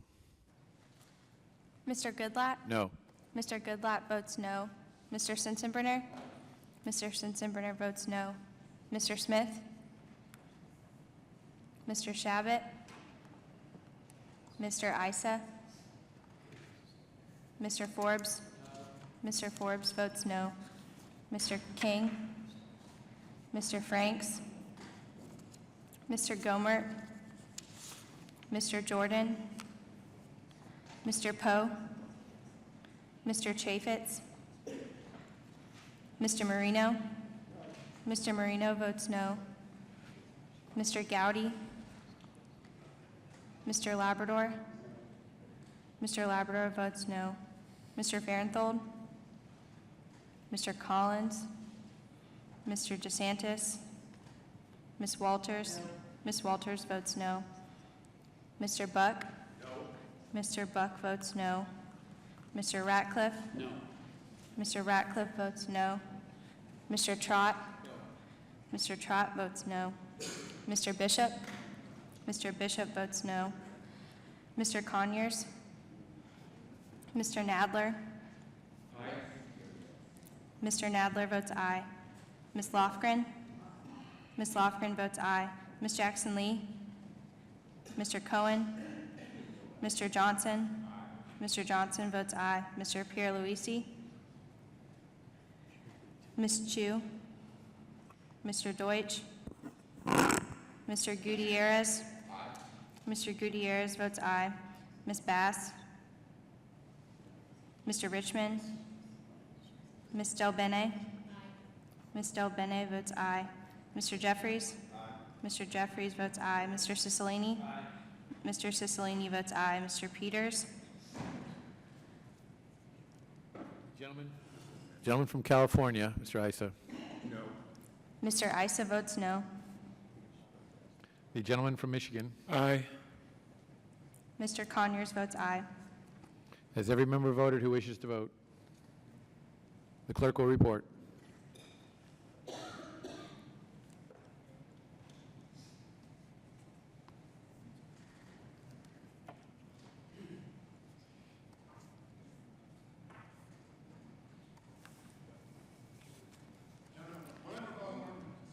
The gentleman from Ohio. Mr. Shabbat votes no. Clerk will report.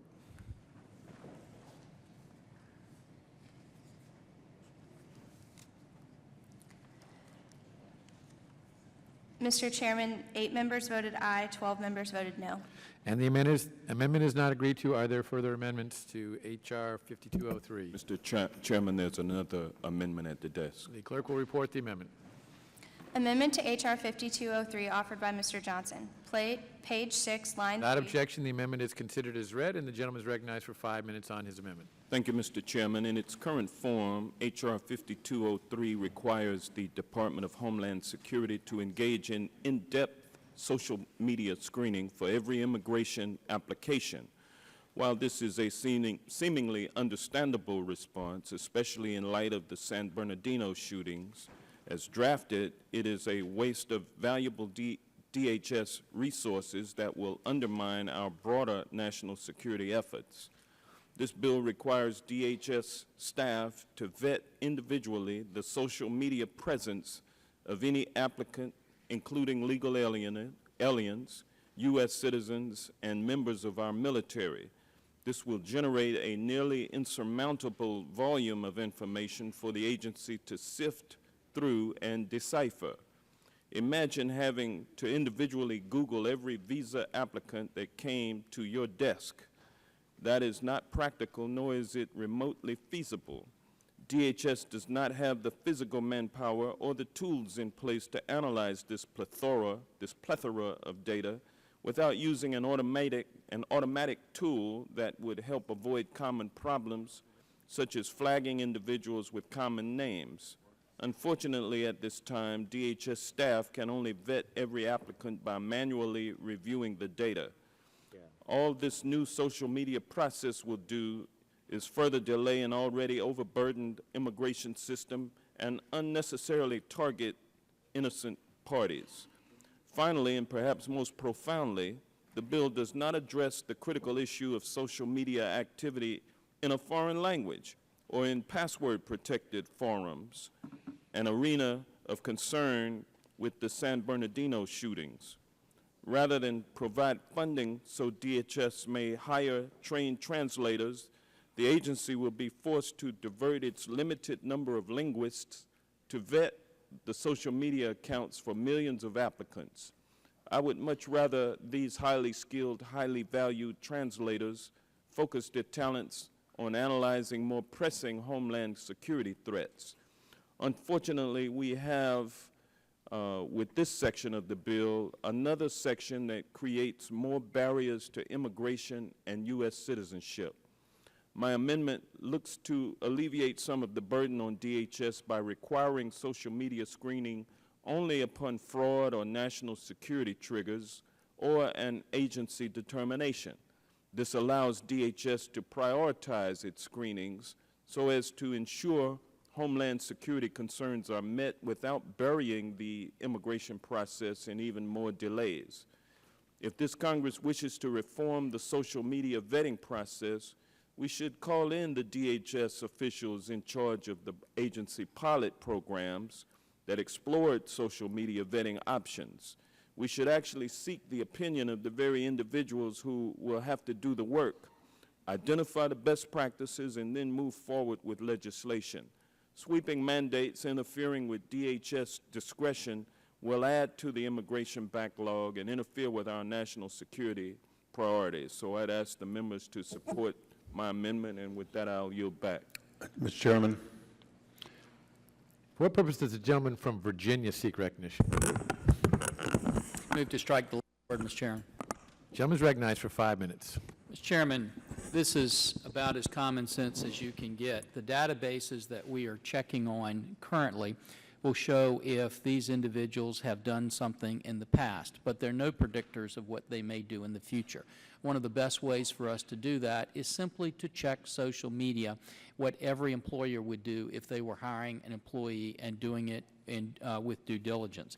It's a common practice in today's world that when employers look to hire new employees, they type that person's name into a search engine to see if the person has an internet footprint. It's also common practice in today's world for people to air their opinions on social media or other websites. So the American people were more than surprised to learn after the San Bernardino terrorist attacks that neither DHS nor the State Department require even a cursory check of social media or other publicly available websites to learn about the person applying for a visa or other immigration benefit. Not every terrorist is going to make public postings to social media, but many do. And at the very least, the administration should be checking for such posts prior to approving and issuing visas and other immigration benefits. I know that DHS has conducted a few pilot programs requiring social media checks, and they have concluded that the benefits do not outweigh the cost. But even if one terrorist is denied entry into the United States because of a suspicious social media post, that alerts an adjudicator of potential malintent. Then the benefit far exceeds any cost. If you don't believe that, ask the families of the 14 people who were murdered in San Bernardino whether or not this is a common sense thing that we need to do. With that, Mr. Chairman, I yield to my friend from California. And I just want to support the member's wise objection to this amendment. It is amazing that in the private sector, we would never consider hiring individuals and considering a background check complete without utilizing the tools available. And I just want to share with my colleague from Georgia one thing. The first time that I visited General Petraeus in theater, he very proudly took me to his open source facility he had developed there a few feet from his headquarters, where he had basically 24 desks and computers, and he was scanning the internet to learn what he needed to know to make us safe. He did so because, in fact, he was saving lives and he was protecting them. So it's no surprise that when we say, and you use the word social media, and I appreciate it, but broadly, the internet contains a vast amount of information that shows lies, that shows people's statements that they've done one thing, they haven't done another. They've been one place, they haven't been another. You know, the fact is, it may not always be a terrorist. It might just be somebody who says, I'm coming for a vacation, I intend to return, and then you see their wedding site for their upcoming wedding the day they arrive in the United States. And you go, oh, you're not applying for the right visa. So Are all the tools terrorism? No. But is it important that we enable them to have the tools? Yes. And as Congressman Forbes said, we would have saved 14 lives if we'd been able to look and see that we had a terrorist plot underway by people who clearly were radicalized. We didn't see it because we didn't look. And so I thank the gentleman from Virginia for yielding, and I thank him for his thoughtful bill that is so important for American security. Well, would the gentleman yield? That's my time, and I'm happy to yield. Well, thank the gentleman. You know, certainly every employer employs a search of social media to determine whether or not their potential employee measures up to standards, and that's certainly not something that is useless. I think it's very useful, but the fact is there's no employer that I know that has to screen for 16 million visas, I think, were applied for in 2015, perhaps more so during this fiscal year. That's a whole lot of social media or internet searches, whatever you want to call it. It's certainly quite a few, and we're not providing one iota of not even a pinhead's worth of funding in this bill. And I don't want to take the gentleman's time back, but I only have a couple of seconds left. My friend, I don't want to cut him off, but I think reasonable people disagree. I think my friend's a reasonable person, and the question here is this: whether or not the American people have the right to think that we should at least check social media so that we can get an idea before people come in here as to whether or not they tend to harm and hurt Americans. We think that's a very reasonable, common sense approach. Gentleman disagrees, but that's why I hope we'll reject his amendment and keep this very common sense, very reasonable, very balanced approach in this bill. And with that, Mr. Chairman, I yield back. Question occurs on the amendment offered by the gentleman from Georgia. All those in favor respond by saying aye. Aye. Those opposed, no. No. Opinion of the chair, the noes have it. The amendment is not agreed to. Mr. Chairman, I'd ask for a recorded Order vote. vote is requested, and the clerk will call the roll. Mr. Goodlatte? No. Mr. Goodlatte votes no. Mr. Sensenbrenner? Mr. Sensenbrenner votes no. Mr. Smith? Mr. Shabbat? Mr. Shabbat votes no. Mr. Issa? Mr. Issa votes no. Mr. Forbes? Mr. Forbes votes no. Mr. King? Mr. Franks? Mr. Franks votes no. Mr. Gomert? Mr. Gomert votes no. Mr. Jordan? Mr. Poe? Mr. Chaffetz? Mr. Marino? Mr. Marino votes no. Mr. Gowdy? Mr. Labrador? Mr. Farenthold? Mr. Collins? Mr. DeSantis? Ms. Walters? Ms. Walters votes no. Mr. Buck? No. Mr. Buck votes no. Mr. Ratcliffe? Mr. Trott? No. Mr. Trott votes no. Mr. Bishop? Mr. Bishop votes no. Mr. Conyers? Aye. Mr. Conyers votes aye. Mr. Nadler? Aye. Mr. Nadler votes aye. Ms. Lofgren? Ms. Jackson Lee? Mr. Cohen? Mr. Johnson? Mr. Johnson votes aye. Mr. Pierluisi? Ms. Chu? Mr. Deutsch? Mr. Gutierrez? Mr. Gutierrez votes aye. Ms. Bass? Mr. Richmond? Ms. Del Bene? Ms. Del Bene votes aye. Mr. Jeffries? Mr. Cicilline? Mr. Cicilline votes aye. Oh, Mr. Jeffries votes aye. Mr. Cicilline? Mr. Cicilline votes aye. Mr. Peters? The gentleman from Idaho. Mr. Labrador votes no. Has every member voted who wishes to vote? Clerk will report.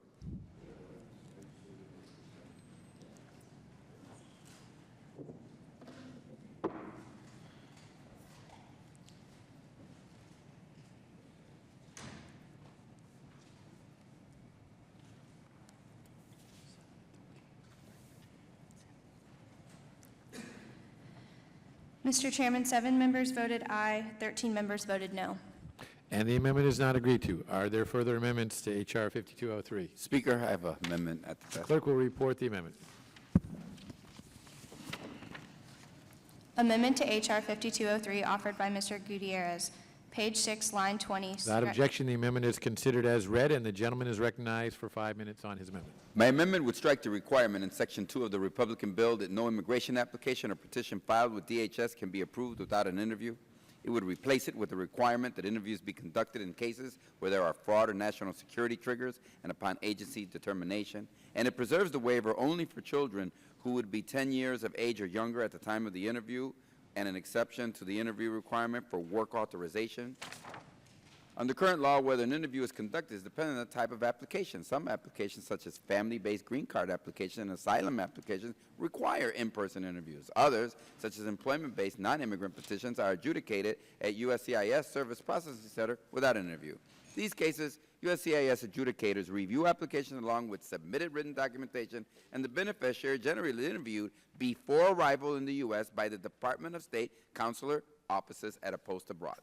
The interview requirement in the Republican bill would apply in cases where, for example, the applicant has already been interviewed at the consular post abroad, screened by CPB at the port of entry, and multiple times previously by USCIS. This would be a huge new burden on DHS and cost untold millions. We know what's going on here.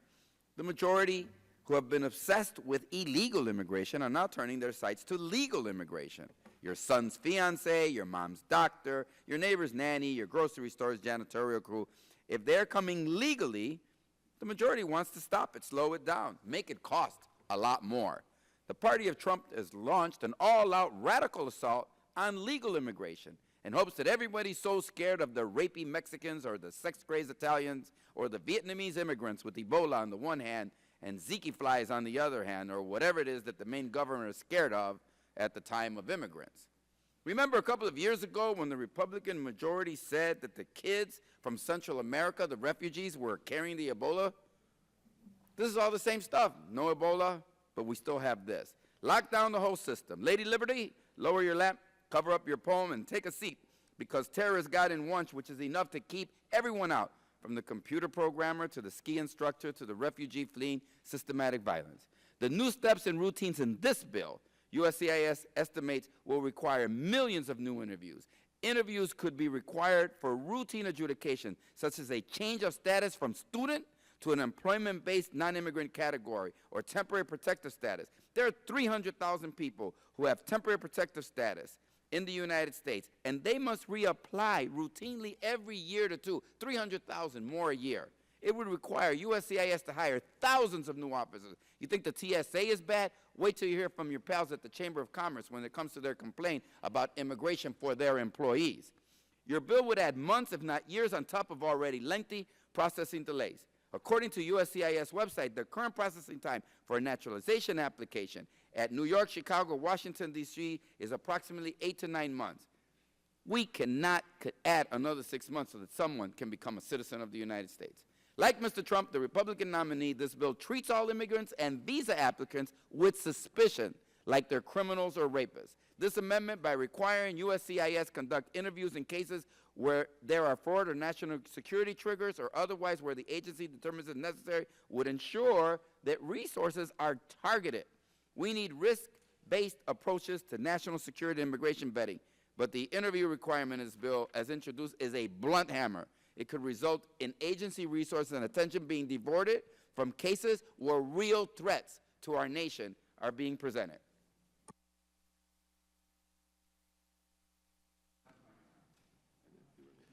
I think you're yielding back, but the gentleman from Virginia, for what purpose do you seek recognition? Move to strike the last.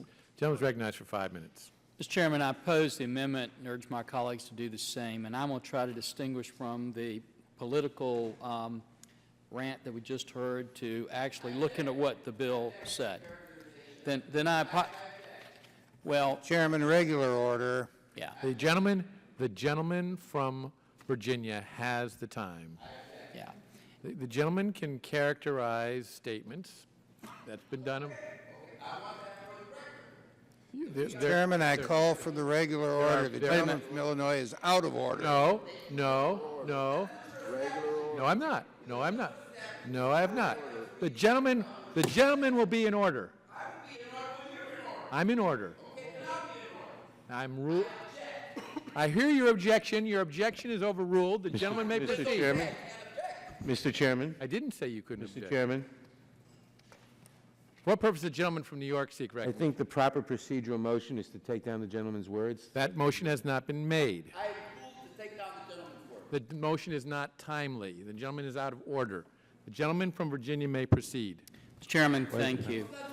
And what we're going to do is try to look at the actual facts that are in here. What the gentleman has said is that we want to do in-person interviews when we already know what could have been determined by the in-person interviews that we didn't do.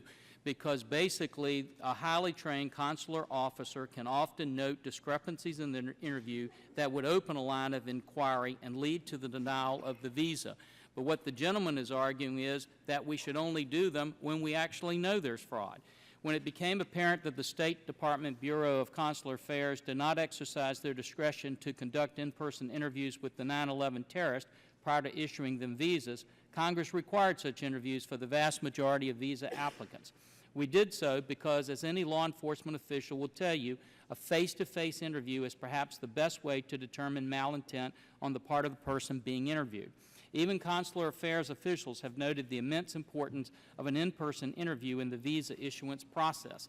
In 2011, the then acting Deputy Assistant Secretary of Consular Affairs noted in congressional testimony that despite a fraudulent document being submitted, a highly trained consular officer can often note discrepancies in the interview that would open a line of inquiry and lead to the denial of a visa.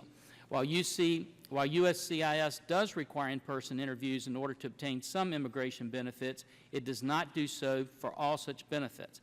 But rampant fraud and national security concerns necessitate that the in-person interview requirement to which we subject visa applicants at the State Department level also be applied at the immigration benefit level.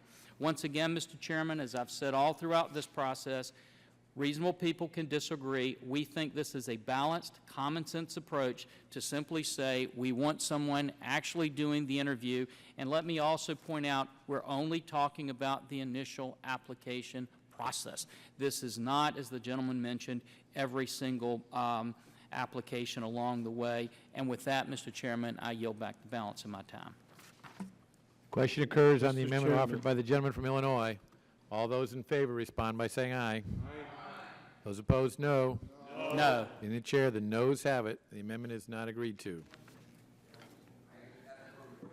A recorded vote is requested, and the clerk will call the roll. Mr. Goodlatte? No. Mr. Goodlatte votes no. Mr. Sensenbrenner? Mr. Sensenbrenner votes no. Mr. Smith? Mr. Shabbat?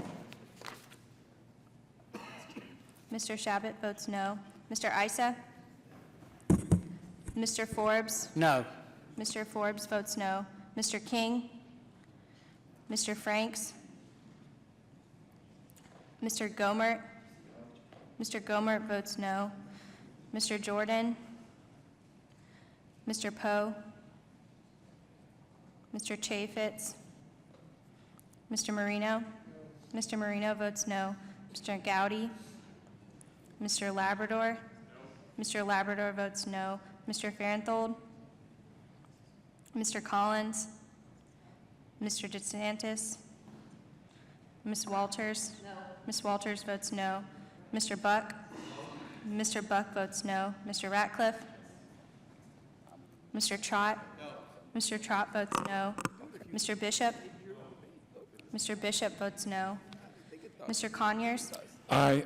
Mr. Conyers votes aye. Mr. Nadler? Aye. Mr. Nadler votes aye. Ms. Lofgren? Ms. Jackson Lee? Ms. Jackson Lee votes aye. Mr. Cohen? Mr. Johnson? Mr. Johnson votes aye. Mr. Pierluisi? Ms. Chu? Ms. Chu votes aye. Mr. Deutsch? Mr. Gutierrez? Mr. Gutierrez votes aye. Ms. Bass? Mr. Richmond? Ms. Del Bene?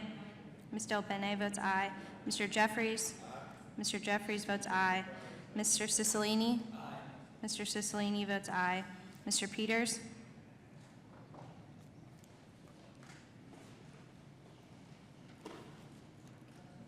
The gentleman from Arizona? Mr. Franks votes no.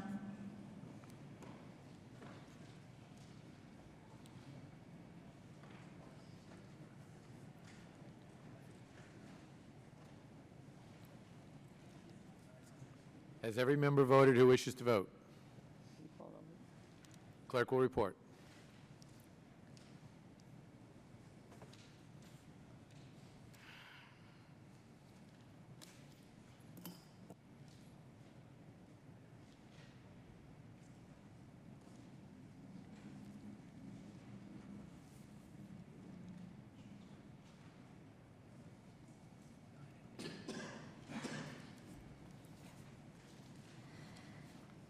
Mr. Chairman, 9 members voted aye, 12 members voted no. And the amendment is not agreed to. Are there further amendments to H.R. 5203? Chairman. What purpose does the gentlewoman from Texas seek recognition? Chairman, I have an amendment at the desk, amendment number 17. We had unfinished business before the break. I believe that we have reached an agreement on the structure of the amendment. Clerk will report the amendment. Amendment to H.R. 5203, offered by Ms. Jackson Lee of Texas. Page 6, line 18, strike any such and all that follows through line 19. Without objection, the amendment is considered as read, and the gentleman is recognized for 5 minutes on her amendment. I thank you, Mr. Chairman. I've raised concerns about the underlying bill, but I recognize that if the bill is to be structurally sound, we can have a backlog and a clog of unparalleled amounts if we are depending on individuals of economic means that would not be able to match and pay for this genetic testing. And so my amendment would require the Department of Homeland Security to establish fee guidelines for any expenses associated with genetic testing, taking into consideration the ability of the petitioner or applicant to pay. Many of these individuals may be refugees. We have taken in refugees for decades. We have taken them in safely and securely. They have later become statused onward to citizenship. I've seen their emotional statements and been with them as they've finally taken the oath of office as a citizen. Some of them may go on to the United States military. They love this country. But this structure of this bill now would effectively treat all immigrants, temporary visa applicants, as if they are criminals, even if the individual is an immediate relative of a U.S. citizen, a spouse of a member of the U.S. Armed Forces, or a skilled worker who has been legally studying and living in the United States, of which I've heard many Republicans say, we want them to stay here. All of those who are now building huge companies in Silicon Valley and living in the United States with no criminal record for over a decade. My amendments would alleviate significant concerns with this bill, notably the requirements, previous amendment on DNA testing, at the expense of the petitioner for all applications and petitions predicated on biological relationship. I also, on the 17, I was just reviewing my previous amendment, would require the Department of Homeland Security to establish a fee guidelines for any expenses associated with the genetic testing part of this legislation, taking into consideration the ability of the petitioner or applicant to pay. H.R. 5203 does nothing to account for the enormous cost of DNA testing for those low-income individuals who, again, are coming from very serious circumstances. Currently, DNA testing may cost more than $500 tests per person.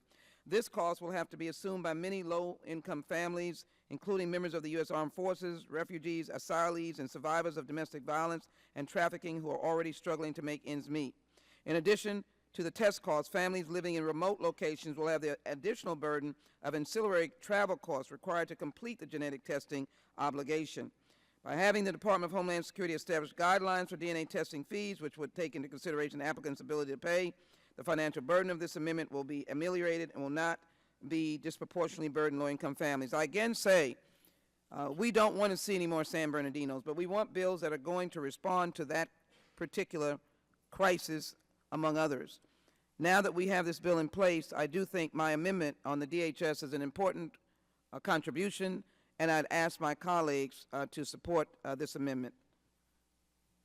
I yield back. Chair thanks, gentlewoman. For purposes, the gentleman from Virginia seek recognition. Move to strike the last word. Gentleman's recognized for 5 minutes.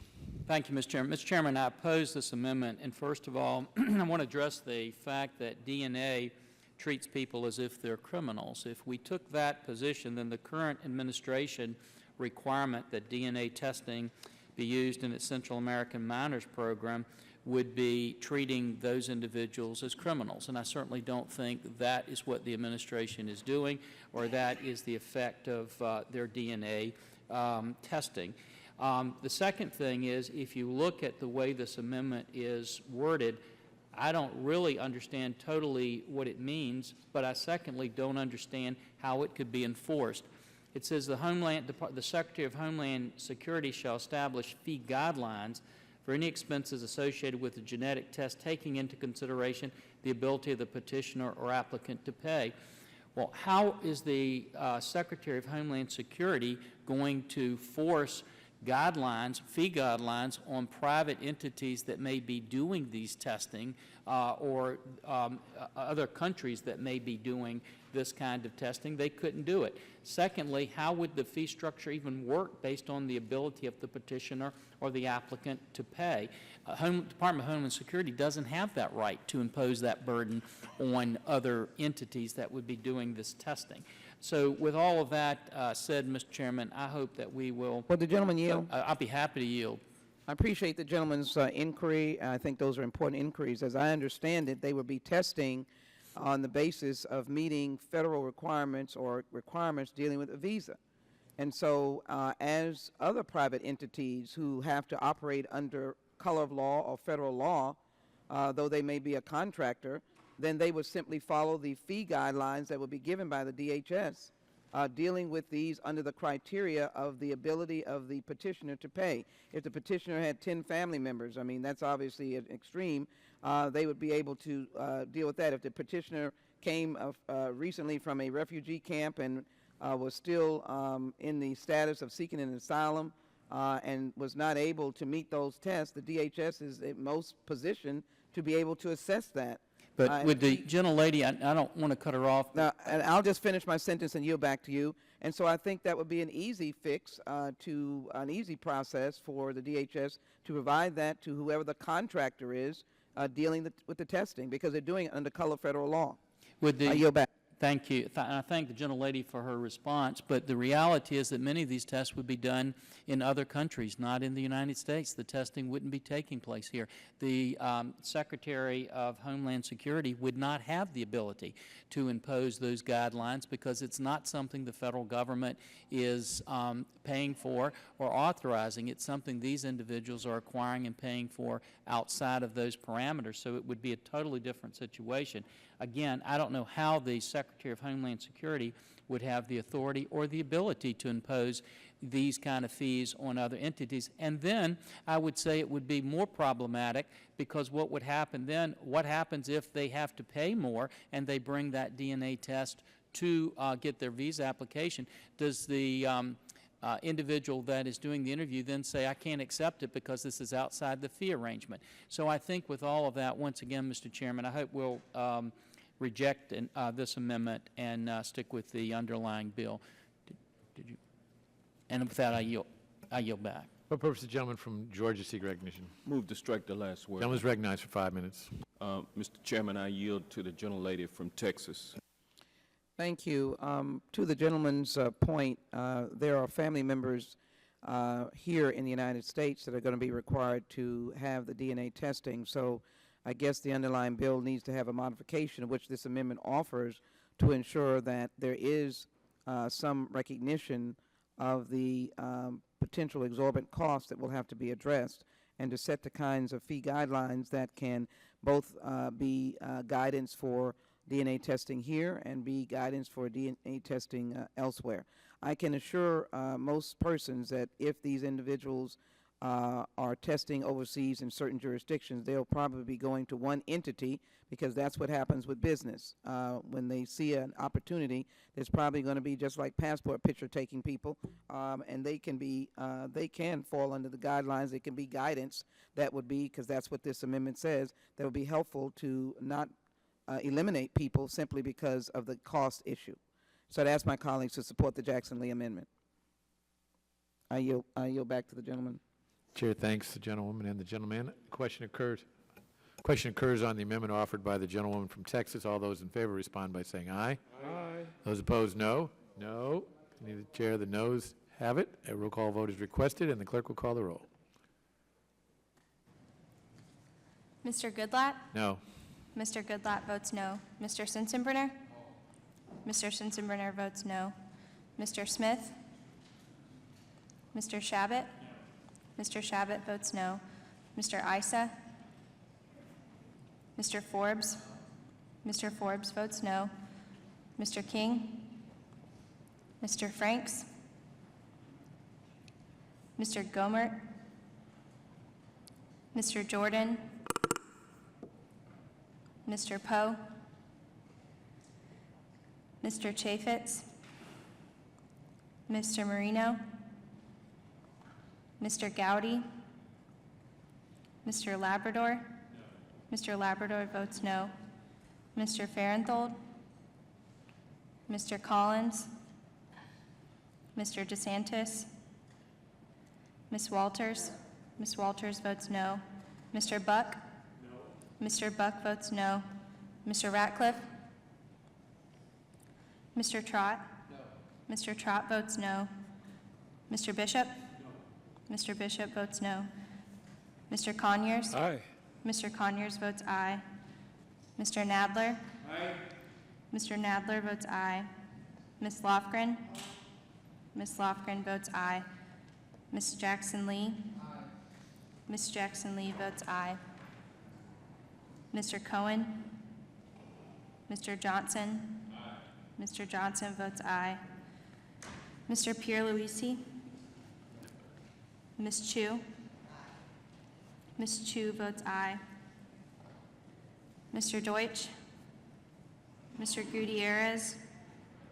Ms. Bass? Mr. Richmond? Ms. Del Bene? Ms. Del Bene votes aye. Mr. Jeffries? Mr. Jeffries votes aye. Mr. Cicilline? Mr. Cicilline votes aye. Mr. Peters?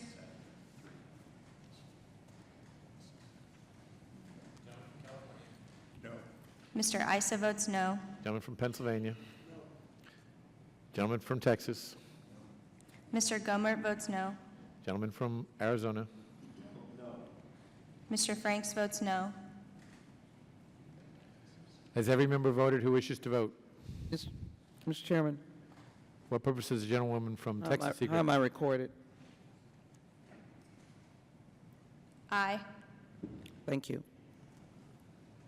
The clerk will report.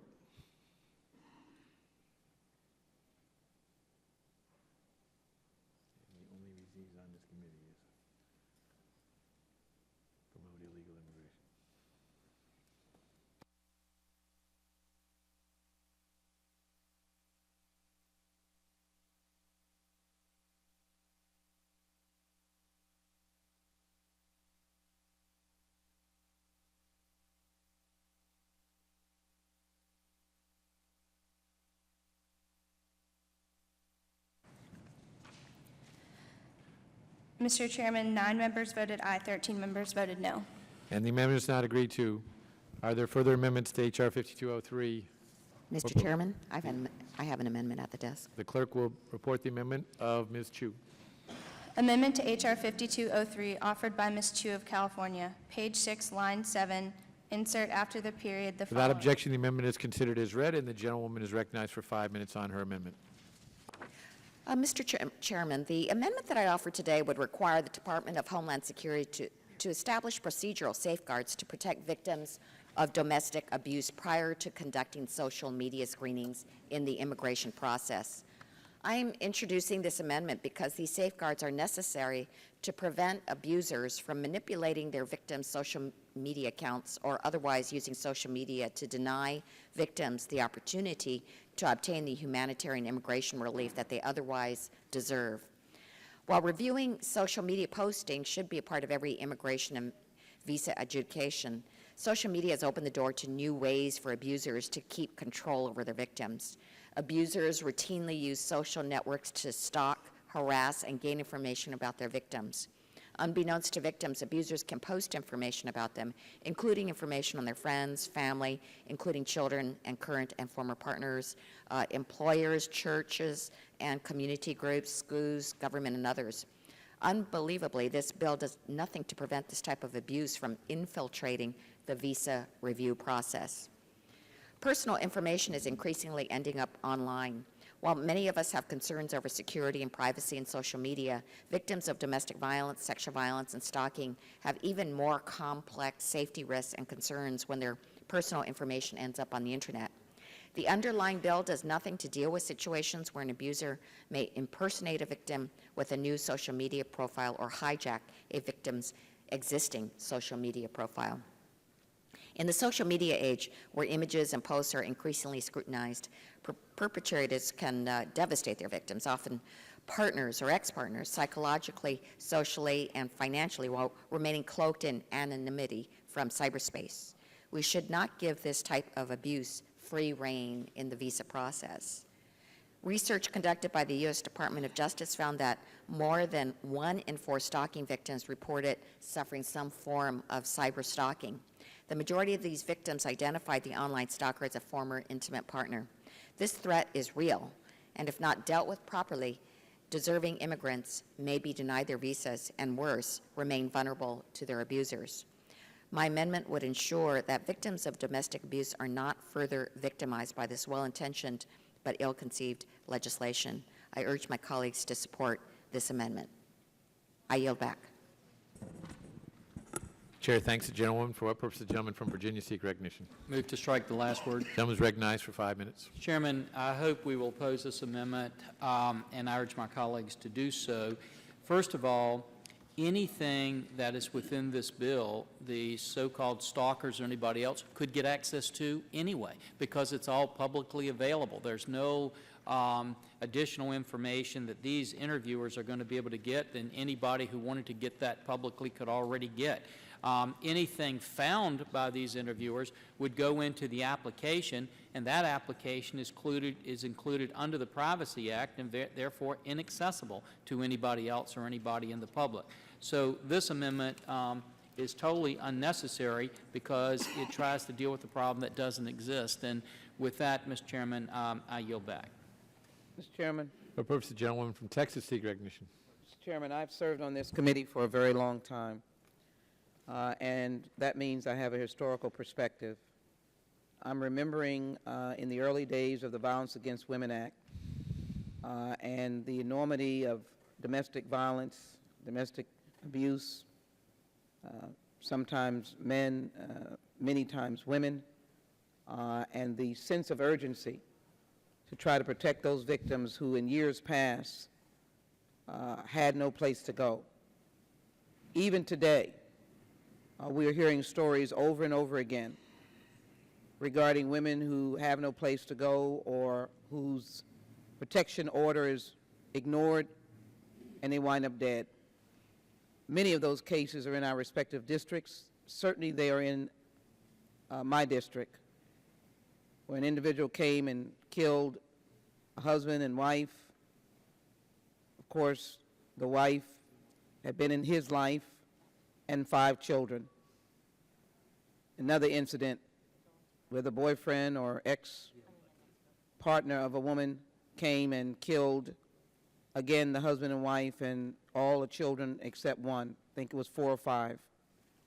This is about life and death. And information going out on domestic violence or seeping out on domestic violence puts the individual in jeopardy. I rise to support the gentlelady's amendment because in every committee that I've been on, we have taken the issue of domestic abuse, domestic violence very, very, very seriously. And if this amendment can simply add to the security of those who are most vulnerable, including that individual's children, in many instances are also vulnerable to that information being released, then I think this committee can do nothing less and follow in the tradition of what we have had in the past and pass this amendment. This is not a partisan amendment. I'd be happy to yield to the gentlelady if she desires, but if not, Would the gentlelady yield to me if you don't have any additional response? Or?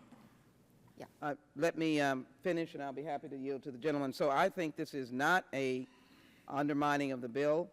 I think this should be a bipartisan amendment, and I would hope my colleagues on both sides of the aisle would support the amendment of the gentlelady from California, Ms. Chu, and I'll be happy to yield to the gentleman while reserving my time. I'm happy to yield to the gentleman. And I would just ask the gentlelady if you could help me understand what information this bill is putting out there that would not already exist, and why you need that kind of privacy protection, because there is no information that's being put out there that wouldn't already be out in the public domain. And I'd be happy, reclaim my time, be happy to answer the gentleman from just a perspective of being a practicing lawyer, as a gentleman may be, I'm not sure. But to say to you that what can go wrong would go wrong. What this bill is, what this amendment is a armor, because in all of our laws, you're dealing with individuals who may be domestically abused, who have suffered violence, who are seeking asylum, they're an immigrant. We've done some laws dealing with protecting immigrants, that they can leave the home of the status person so they can be protected. We've done that in human trafficking, so that they can be protected and they're not statused, because information can seep out and these individuals will be in jeopardy. What I'm saying to you, any manner of scenarios we have looked at in bills that have been passed by this committee to protect those who might be vulnerable and subject to domestic violence. So I'm saying to you is that this is a simple provision to ensure that we will not have that kind of leak of information in the asylum process, all of this information that we're now requesting, information getting out that might jeopardize immigrants, asylum seekers, refugees, and others that may be subjected to this new form by them seeking visas to be status. And of course, this is a legal process. Let's have all the legal protections that we possibly can. Why would this hurt the bill? I ask my colleagues to support the bill, and I yield back. For purposes, the gentleman from Georgia seek recognition. Move to strike the last one. Gentleman's recognized for 5 minutes. I yield to the gentlelady from California. The problem is that the abuser could use this as a tool, could impersonate somebody and post something on the social media to harass and to ruin the visa opportunities of the domestic violence victim. And that is why there has to be extra safeguards for the domestic violence victim. Would the gentleman yield? I believe it's still his time, the gentleman from Georgia, if the gentlelady has completed her thoughts. I will. And I appreciate at least understanding, I guess, the direction you, so what, as I understand it, you're saying is that somebody may be putting fraudulent material out that would then be utilized. It's important to note that any information found would not be determinative for adjudication, and they could always show that that was dispositive of it and was not accurate information. So the fact that it's out there would not be conclusive. It would simply be that you're looking to see what evidence is out there. And with that, I thank the gentleman for yielding me time, and certainly yield back to him. Would you yield to me? I yield to the gentlelady from Texas. I respect the gentleman's broad depth of trust and confidence. We will not be everywhere these applicants are coming. We will not be able to be supervising all of the reviewers and assessors looking at information and determining that this information looks wrong or fraudulent, or this should not be analyzed or should not be utilized. I simply make a plea for the gentlelady's amendment. It is not a harmful amendment. It gives added protection to the most vulnerable. And you just have to sit down with domestic violence victims to understand that many times they are without help. And if any of the abusers can take any advantage of this process, why wouldn't we want to give an extra framework of defense, if you will, to this. I would encourage the gentlelady's amendment to be accepted, or if she wants to engage in any reframing, but I am supporting the gentlelady's amendment because I don't think it has any undermining of the underlying bill, and it is a crucial amendment because you can't be in place when this process of what you're putting in place, this new structure, you're not there. When the interviews are being taken place, when the information has been disseminated, when information is coming forward, when the process is being reviewed, we're not there. We don't know what's going to be presented against the abused victim of domestic violence. I'd ask my colleagues to support the Chu amendment. I yield back. Question occurs on the amendment offered by the gentlewoman from California. All those in favor respond by saying aye. Aye. Those opposed, no. No. Opinion of the chair, the noes have it. The amendment is not agreed to. As for recorded vote, A recorded vote is requested, and the clerk will call the roll. Mr. Goodlatte? No. Mr. Goodlatte votes no. Mr. Sensenbrenner? Mr. Sensenbrenner votes no. Mr. Smith? Mr. Shabbat? Mr. Shabbat votes no. Mr. Issa? Mr. Forbes? Mr. Forbes votes no. Mr. King? Mr. Franks? Mr. Franks votes no. Mr. Gomer? Mr. Gomer votes no. Mr. Jordan? Mr. Poe? Mr. Chaffetz? Mr. Marino? Mr. Marino votes no. Mr. Gowdy? Mr. Labrador? Mr. Labrador votes no. Mr. Farenthold? Mr. Collins? Mr. DeSantis? Mr. DeSantis votes no. Ms. Walters? Ms. Walters votes no. Mr. Buck? Mr. Buck votes no. Mr. Ratcliffe? Mr. Ratcliffe votes no. Mr. Trott? Mr. Trott votes no. Mr. Bishop? Mr. Conyers? Aye. Mr. Conyers votes aye. Mr. Nadler? Ms. Lofgren? Ms. Jackson Lee? Ms. Jackson Lee votes aye. Mr. Cohen? Mr. Johnson? Mr. Johnson votes aye. Mr. Pierre Luisi? Ms. Chu? Ms. Chu votes aye. Mr. Deutsch? Mr. Gutierrez? Ms. Bass? Mr. Richmond? Ms. Del Bene? Ms. Del Bene votes aye. Mr. Jeffries? Mr. Jeffries votes aye. Mr. Cicilline? Mr. Cicilline votes aye. Mr. Peters?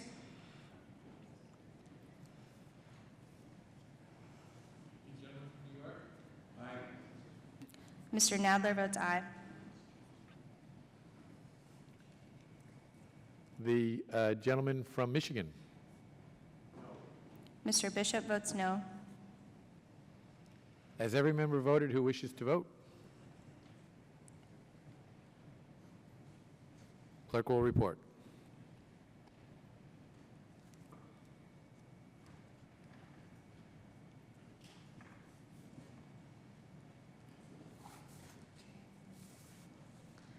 Mr. Chairman, 8 members voted aye, 14 members voted no.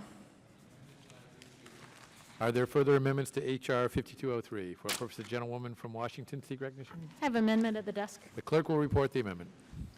Amendment to H.R. 5203 offered by Ms. Del Bene. Page 6, strike Without line objection, 3. the amendment is considered as read, and the gentlewoman is recognized for 5 minutes on her amendment. Thank you, Mr. Chair. My amendment would strike the social media screening provision of the bill and replace it with a requirement that not later than 180 days after enactment, the Department of Justice would do 2 things. 1, complete a study on the methods and policies for reviewing social media, and 2, establish a method and a policy for conducting social media reviews in conjunction with the Secretary of Homeland Security. This is very important because right now the bill provides no guidance on the scope or process for new social media vetting requirements, other than specifying that it's confined to publicly available interactions. And without adequate direction on both the process and the scope of the social media review requirement, agency resources would most likely be poorly spent, as adjudicators would struggle to effectively review the vast amounts of public data that are now available on various social media platforms. The Department of Homeland Security has also indicated that the costs and time for manual social media vetting would be astronomical. So without proper guidance based on a thorough study of the methods, policies, and best practices for social media review, this bill risks denying visas to individuals who are also would in fact be eligible to receive them. The bill also does not specifically contemplate automation of social media screening. My amendment would require that the Department of Justice and the Department of Homeland Security collaborate to create a method and a policy, in other words, a tool, to effectively screen social media. So without a screening tool, the bill would require the agencies to deconflict common names, which may have to be done manually or through a comparison of IP addresses and other technical information. The tool could also help address translation challenges. And social media searches right now produce large quantities of data that have to be sifted through and resolved. And common names could greatly prolong this process. So developing technologies that help that search be more efficient so that agency resources aren't wasted and prevent immigration backlogs from further burdening our immigration system would be incredibly important. Also, the bill is silent on the recourse that individuals will have in case there is incorrect social media conclusions that are reached by Department of Homeland Security or the Department of State. So, for instance, what's the appellate process? What will be available to applicants who would like to contest agency findings on social media? What if someone happens to confuse two people who are not the same person but might have the same name, or if someone's using a nickname that's similar? What's done when the social media conclusions are completed? Are they retained? Is that information retained in a government database? Will it be passed on to other agencies for use in other investigations? I think it's very, very important that we answer these questions and that we make sure, again, that we have an effective and efficient screening process. I think this is a very reasonable amendment to help do that, to make sure we're using resources wisely and that we are making sure that we have an effective process. So I would ask for support for this amendment, and I yield back. Chair thanks the gentlewoman. For what purpose the gentleman from Virginia seek recognition? Mr. Chairman, I move to strike the last word. Gentleman is recognized for 5 minutes. Mr. Chairman, I oppose this amendment, urge my colleagues to do the same. As I've stated all day today, reasonable people can disagree. I'm sure the lady is very reasonable in her approach, and I understand that approach. Basically, what it comes down to is this. Should we allow the interviewers to look at social media now to get these projections of what could happen, or shouldn't we? And what we do around here oftentimes is say we're going to do a study, which basically means we're waiting 6 more months. 6 more months, we could have the risk that we miss something that is incredibly important to the security of Americans, to the security of our families here at home. And while I appreciate the gentlelady's wanting to do that, I don't believe we should wait 6 months. I think we should go ahead and do that now. The second thing, Mr. Chairman, I would say, the gentlelady is right to realize that the USCIS interviewers could be wrong. But that could be wrong on a number of different things. It's not just social media. It's all kinds of conclusions they reach. And I don't think we're putting into a process now where we want to have some kind of appellate review of all of those things. To say we're simply going to have some review over what they see in social media would make sense, because that's a part of the totality of information that they are getting. So, Mr. Chairman, I think we've waited long enough to get this implemented. I think it's important that we give them the same opportunity to look at the same social media, in fact, maybe even less than what employers do when they hire individuals in the United States for employment. And with that, I hope that we'll oppose the amendment. And Would the gentleman yield? I would be happy to yield. One, I just want to clarify, this would be a requirement that we complete a study and come up with a method and a policy for conducting social media reviews. It's not an optional activity in the amendment. I also want to say that you could end up wasting 6 months by ineffectively reviewing social media and having huge backlogs versus being able to expedite a process and creating an efficient process that works and provides more correct data, as well as reducing the number of inconsistencies that might happen. So I think it's very, very important, and this is about efficiency and getting accurate information.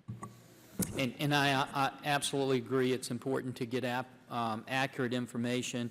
I think on the one hand, we have heard today many people saying that we don't need to put these additional requirements on the interviewers and mandate them because they do a good job. Then we're saying, but now we're concerned that they aren't doing a good job with the information that they have. Again, I think it's important that we begin to use the social media connection that we have and the opportunities to do that. And Mr. Chairman, I respect the gentlelady in her position. I hope that we'll oppose this amendment and stay with the underlying language. Question occurs on the amendment offered by the gentlewoman from Washington. All those in favor respond by saying aye. Aye. All those opposed, no. Being the chair, the noes have it. Can I have a recorded vote? Recorded vote is requested, and the clerk will call the roll. Mr. Goodlatte? No. Mr. Goodlatte votes no. Mr. Sensenbrenner? Mr. Sensenbrenner votes no. Mr. Smith? Mr. Shabbat? Mr. Shabbat votes no. Mr. Issa? Mr. Issa votes no. Mr. Forbes? Mr. Forbes votes no. Mr. King? Mr. Franks? Mr. Gomert? Mr. Jordan? Mr. Poe? Mr. Chaffetz? Mr. Marino? Mr. Marino votes no. Mr. Gowdy? Mr. Labrador? Mr. Labrador votes no. Mr. Farenthold? Mr. Collins? Mr. DeSantis? Ms. Walters? Ms. Walters votes no. Mr. Buck? No. Mr. Buck votes no. Mr. Ratcliffe? No. Mr. Ratcliffe votes no. Mr. Trott? No. Mr. Trott votes no. Mr. Bishop? No. Mr. Bishop votes no. Mr. Conyers? Aye. Mr. Conyers votes aye. Mr. Nadler? Aye. Mr. Nadler votes aye. Ms. Lofgren? Ms. Jackson Lee? Aye. Ms. Jackson Lee votes aye. Mr. Cohen? Mr. Johnson? Mr. Johnson votes aye. Mr. Pierluisi? Ms. Chu? Mr. Deutsch? Mr. Gutierrez? Ms. Bass? Mr. Richmond? Ms. Del Bene? Ms. Del Bene votes aye. Mr. Jeffries? Mr. Jeffries votes aye. Mr. Cicilline? Mr. Cicilline votes aye. Mr. Peters? Gentleman from Arizona. Mr. Gentleman. Franks votes no. Gentleman from Texas. Mr. Gomert votes no. Gentleman from Florida. Mr. DeSantis votes no. Has every member voted who wishes to vote? Clerk will report.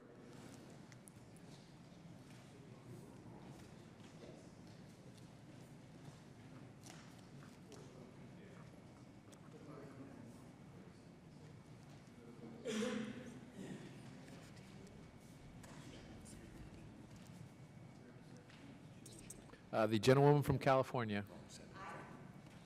Ms. Chu votes aye.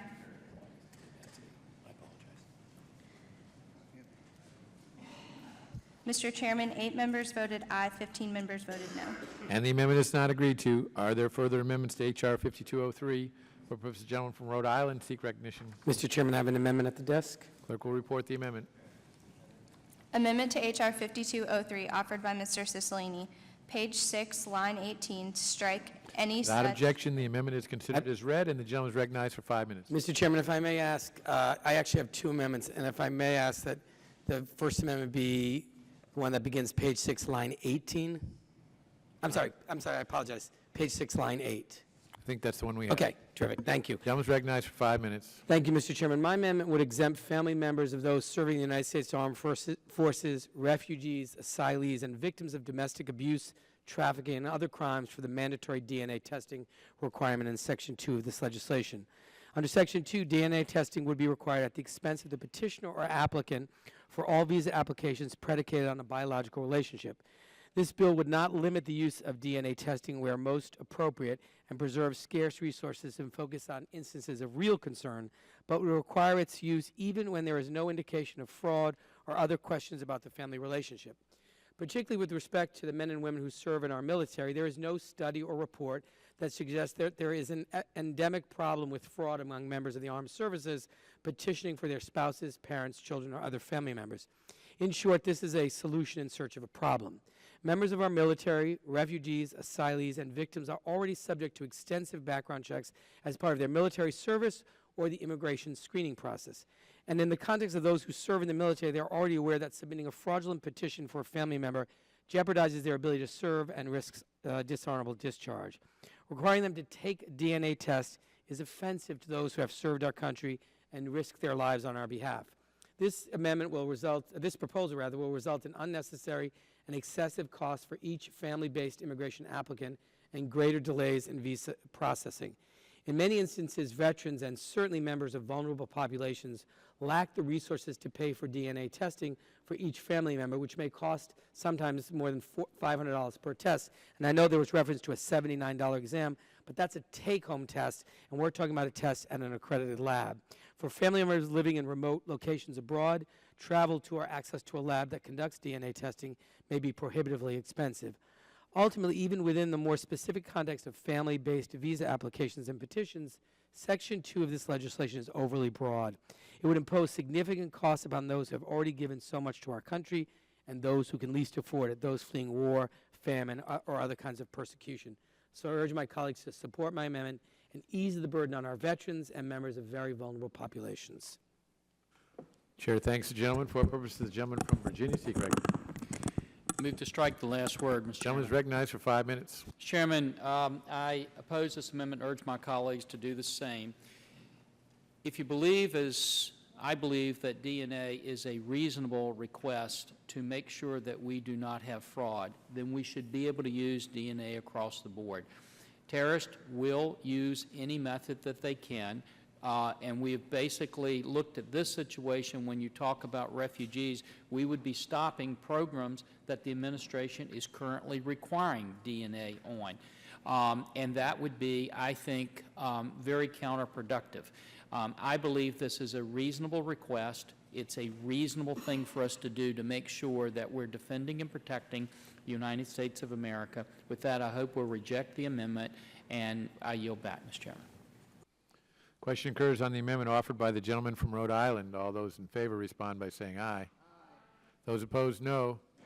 Being the chair, the noes have it. The amendment is Mr. not Chairman, I'd approved. ask for a recorded vote. Recorded vote is requested, and the clerk will call the roll.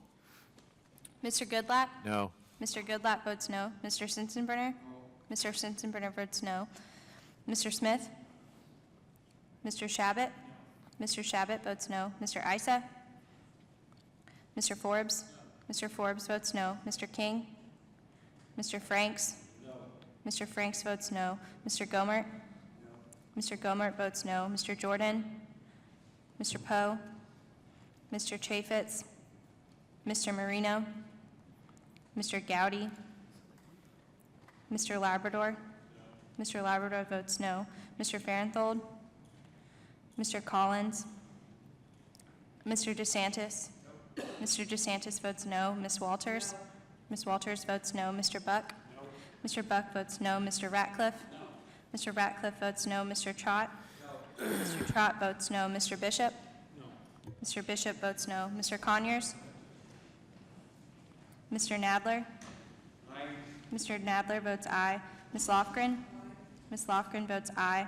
Ms. Jackson-Lee? Mr. Cohen? Mr. Johnson? Mr. Johnson votes aye. Ms. Jackson-Lee votes aye. Mr. Pierre-Louisi? Ms. Chu? Ms. Chu votes aye. Mr. Deutsch?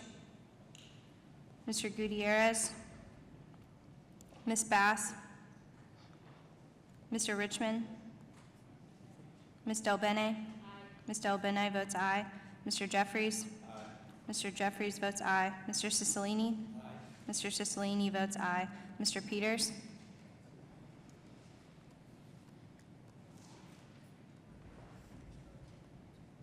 Gentleman from California. Mr. Issa votes no. Has every member voted who wishes to vote? The clerk will report.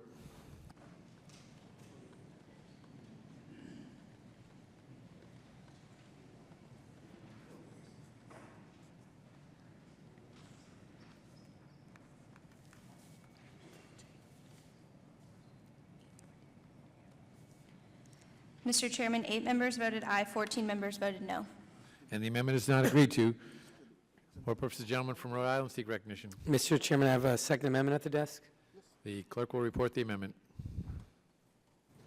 Amendment to H.R. 5203 offered by Mr. Cicilline, page 6, line 8. Without objection, the amendment is considered as read, and the gentleman is recognized for 5 minutes on his amendment. Thank you, Mr. Chairman. Mr. Chairman, this second amendment would provide a fee exemption for family members of those serving in the United States Armed Forces, refugees, asylees, and victims of domestic abuse, trafficking, and other crimes for the mandatory DNA testing required by Section 2 of this legislation.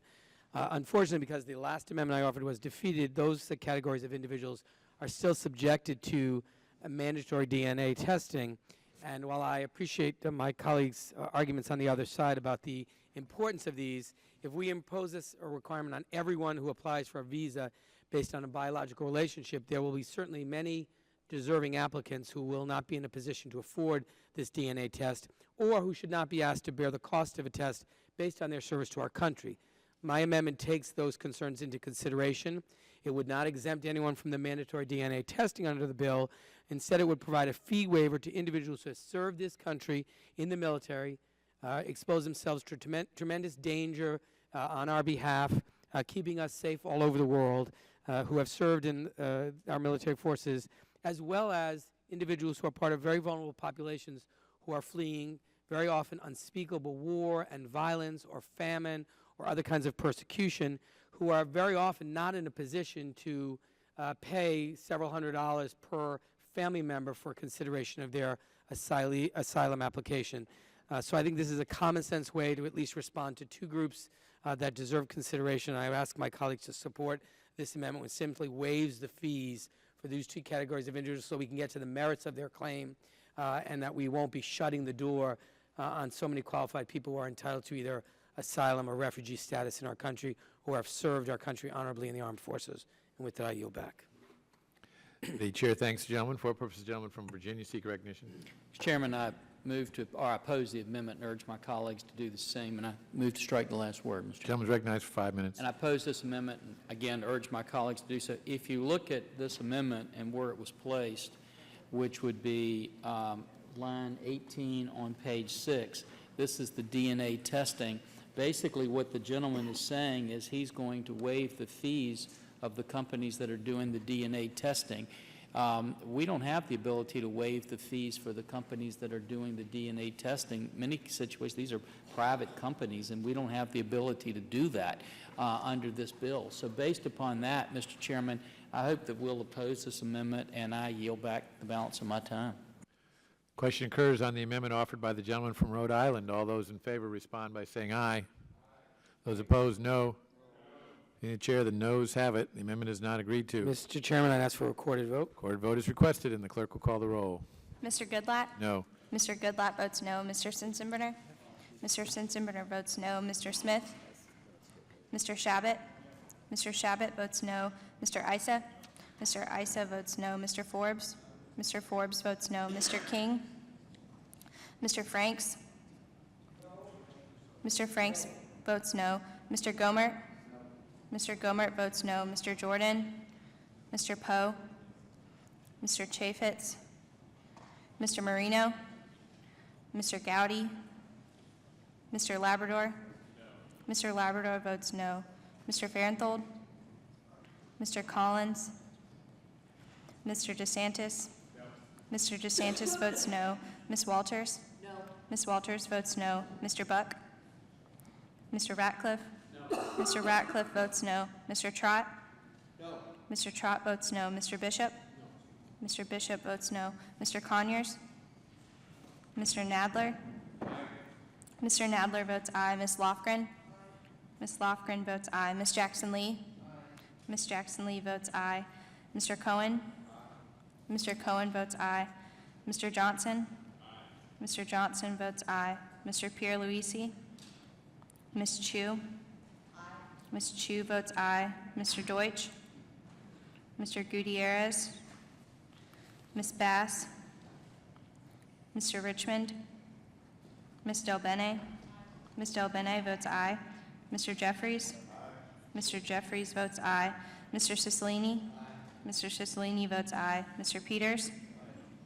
Mr. Peters votes aye.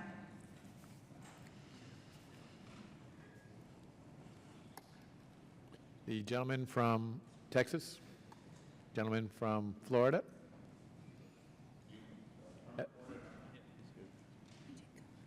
Has every member voted who wishes to vote?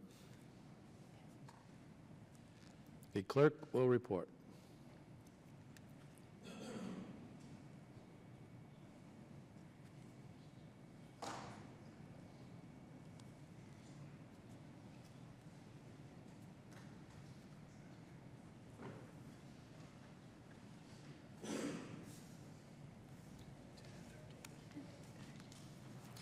Mr. Chairman, 10 members voted aye, 13 members voted no. And the amendment is not agreed to. Are there any other amendments to H.R. 5203? The reporting quorum being present, the question is on the motion to report the bill H.R. 5203 as amended favorably to the House. Those in favor respond by saying aye. Those opposed, no. The ayes have it, and the bill as amended is ordered reported favorably to the House. A recorded vote is requested, and the clerk will call the roll. Mr. Goodlatte? Aye. Mr. Goodlatte votes aye. Mr. Sensenbrenner? Mr. Sensenbrenner votes aye. Mr. Smith? Mr. Shabbat? Mr. Shabbat votes aye. Mr. Issa? Mr. Issa votes aye. Mr. Forbes? Mr. Forbes votes aye. Mr. King? Mr. Franks? Mr. Franks votes aye. Mr. Gomert? Mr. Gomert votes aye. Mr. Jordan? Mr. Poe? Mr. Chaffetz? Mr. Marino? Mr. Gowdy? Mr. Labrador? Mr. Labrador votes yes. Mr. Farenthold? Mr. Collins? Mr. DeSantis? Mr. DeSantis votes yes. Ms. Walters? Aye. Ms. Walters votes aye. Mr. Buck? Mr. Ratcliffe? Yes. Mr. Ratcliffe votes yes. Mr. Trott? Yes. Mr. Trott votes yes. Mr. Bishop? Yes. Mr. Bishop votes yes. Mr. Conyers? Mr. Nadler? No. Mr. Nadler votes no. Ms. Lofgren? No. Ms. Lofgren votes no. Ms. Jackson Lee? No. Ms. Jackson Lee votes no. Mr. Cohen? No. Mr. Cohen votes no. Mr. Johnson? No. Mr. Johnson votes no. Mr. Pierre Luisi? Ms. Chu? Ms. Chu votes no. Mr. Deutsch? Mr. Gutierrez? Ms. Bass? Mr. Richmond? Ms. Del Bene? Ms. Del Bene votes no. Mr. Jeffries? No. Mr. Jeffries votes no. Mr. Cicilline? No. Mr. Cicilline votes no. Mr. Peters? No. Mr. Peters votes no. The gentleman from Colorado. Yes. Mr. Buck votes yes. Has every member voted who wishes to vote?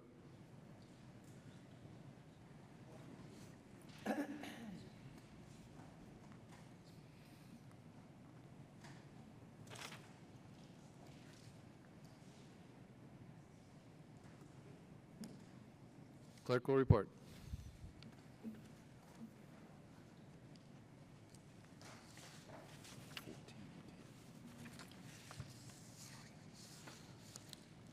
Mr. Chairman, 14 members voted aye, 10 members voted no. The ayes have it, and the bill as amended is ordered reported favorably to the House. Members will have 2 days to submit views, and without objection, the bill will be reported as a single amendment in the nature of a substitute incorporating all adopted amendments, and staff is authorized to make technical and conforming changes. Pursuant to notice, I now call up H.R. 3636 for purposes of markup and move that the committee report the bill favorably to the House. The clerk will report the bill. H.R. 3636, to amend the Immigration and Nationality Act to allow labor organizations and management organizations to receive the results of visa petitions about which such organizations have submitted advisory opinions and for other purposes. Without objection, the bill will be considered as read and open for amendment at any point, and the manager's amendment in the nature of a substitute which the members have before them will be considered as read, considered as the original text for purposes of the amendment, and open for amendment at any point. And I'll begin by recognizing myself for an opening statement.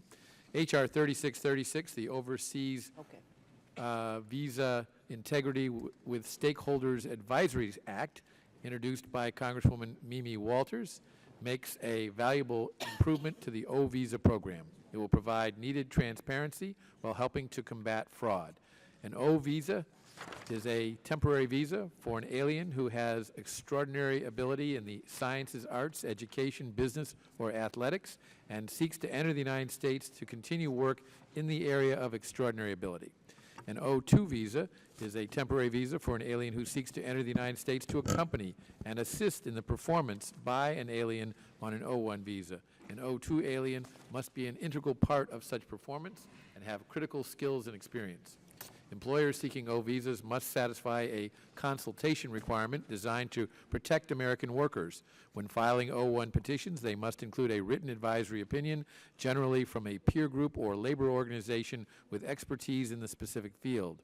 Advisory opinions are, in a word, advisory to U.S. Citizenship and Immigration Services. USCIS regulations provide that if the advisory opinion is favorable, it should describe the alien's ability and achievements in the field of endeavor, describe the nature of the duties to be performed, and state whether the position requires the services of an alien of extraordinary ability.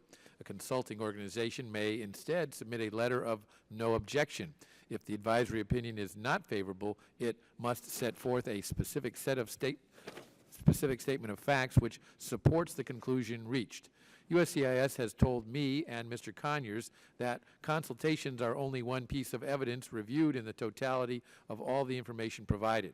A petition with a negative consultation could still be approved, and a positive consultation may not necessarily lead to approval of the petition. USCIS approves almost all of the O visa petitions it receives. As to how many petitions contain negative advisory opinions and are approved anyway, USCIS told me and Mr. Conyers that our database does not capture the information. Further, USCIS does not provide notice as to the outcome of adjudications to the organizations that provide advisory opinions, believing that to do so would be a violation of the Privacy Act. This lack of transparency has apparently encouraged fraud.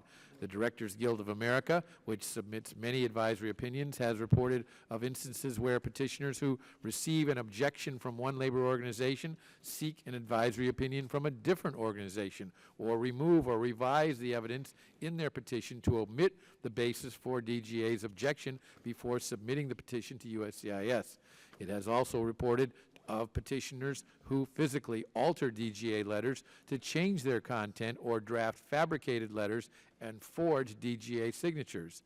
There is a simple way to combat such fraud.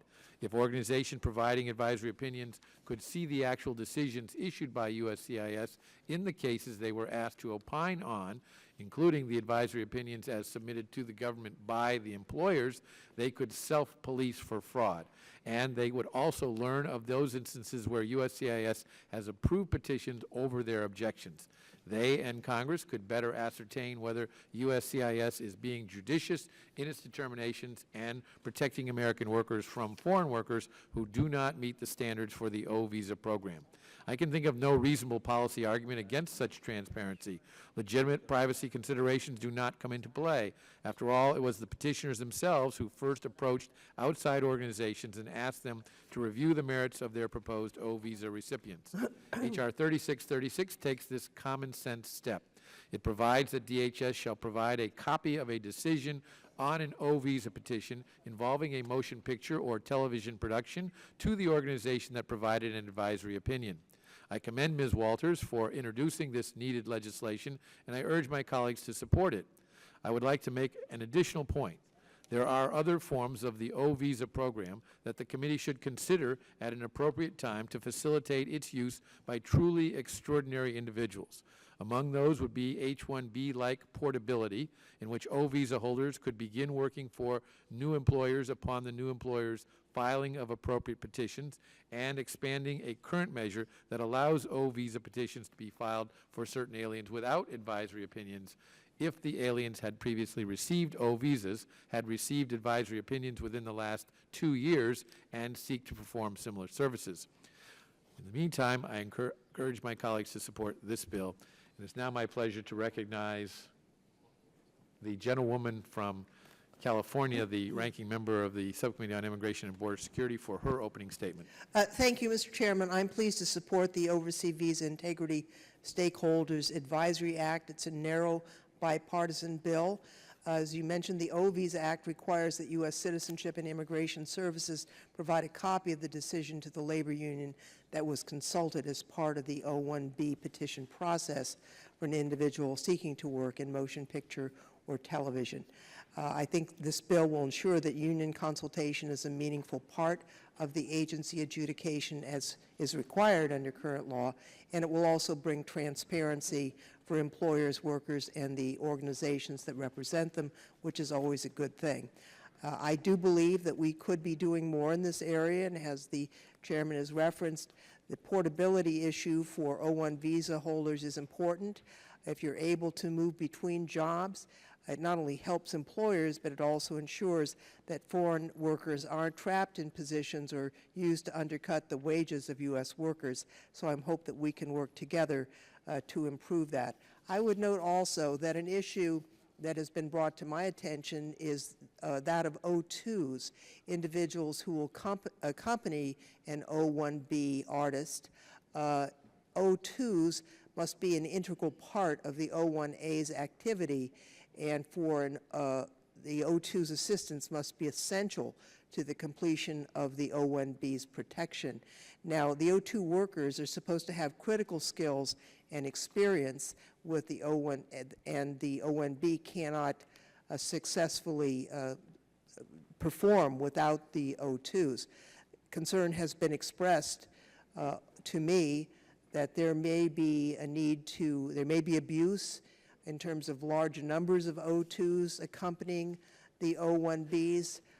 It would probably be useful to have a hearing on that, to explore that, because that would be something we would not want to happen. But with that, this bill is a good one, and as we know, we have enormous problems in the whole range of immigration. We need to fix them. We need to do fixes on behalf of families, refugees, employers, and a range of industries, including agriculture and high-skilled. But over the years, I've worked hard to try and come to a resolution on an overall reform. We have so far failed to do that, but that should not stop us from enacting this narrow bill that does improve the situation. And I want to commend the authors and my colleague, Mr. Nadler, who is the principal co-sponsor of the bill. And with that, I would, do you want me to yield to you, with you? I'll yield back the balance of my time. Oh, I would also ask unanimous consent to put the statement of Mr. Conyers into the record. Without objection, the statement of the ranking member will be placed in the record. The chair thanks the gentlewoman and appreciates her suggestions with regard to other areas of improvement with O visas. And at this time, it is my pleasure to recognize the sponsor of this bill, the gentlewoman from California, Ms. Walters, for her opening statement. I thank the chairman, Mr. Nadler, and all other co-sponsors in helping to advance H.R. 3636, the Overseas Visa Integrity and Stakeholder Advisory Act, otherwise referred to as the O-Visa Act.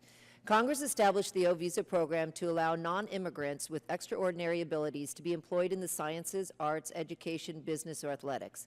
In recognition of the unique nature of the motion picture and television industry, Congress established special evidentiary criteria for O1 and O2 visas for artists working in the industry. One requirement mandates the USCIS consult with the appropriate labor and management organizations for each visa petition.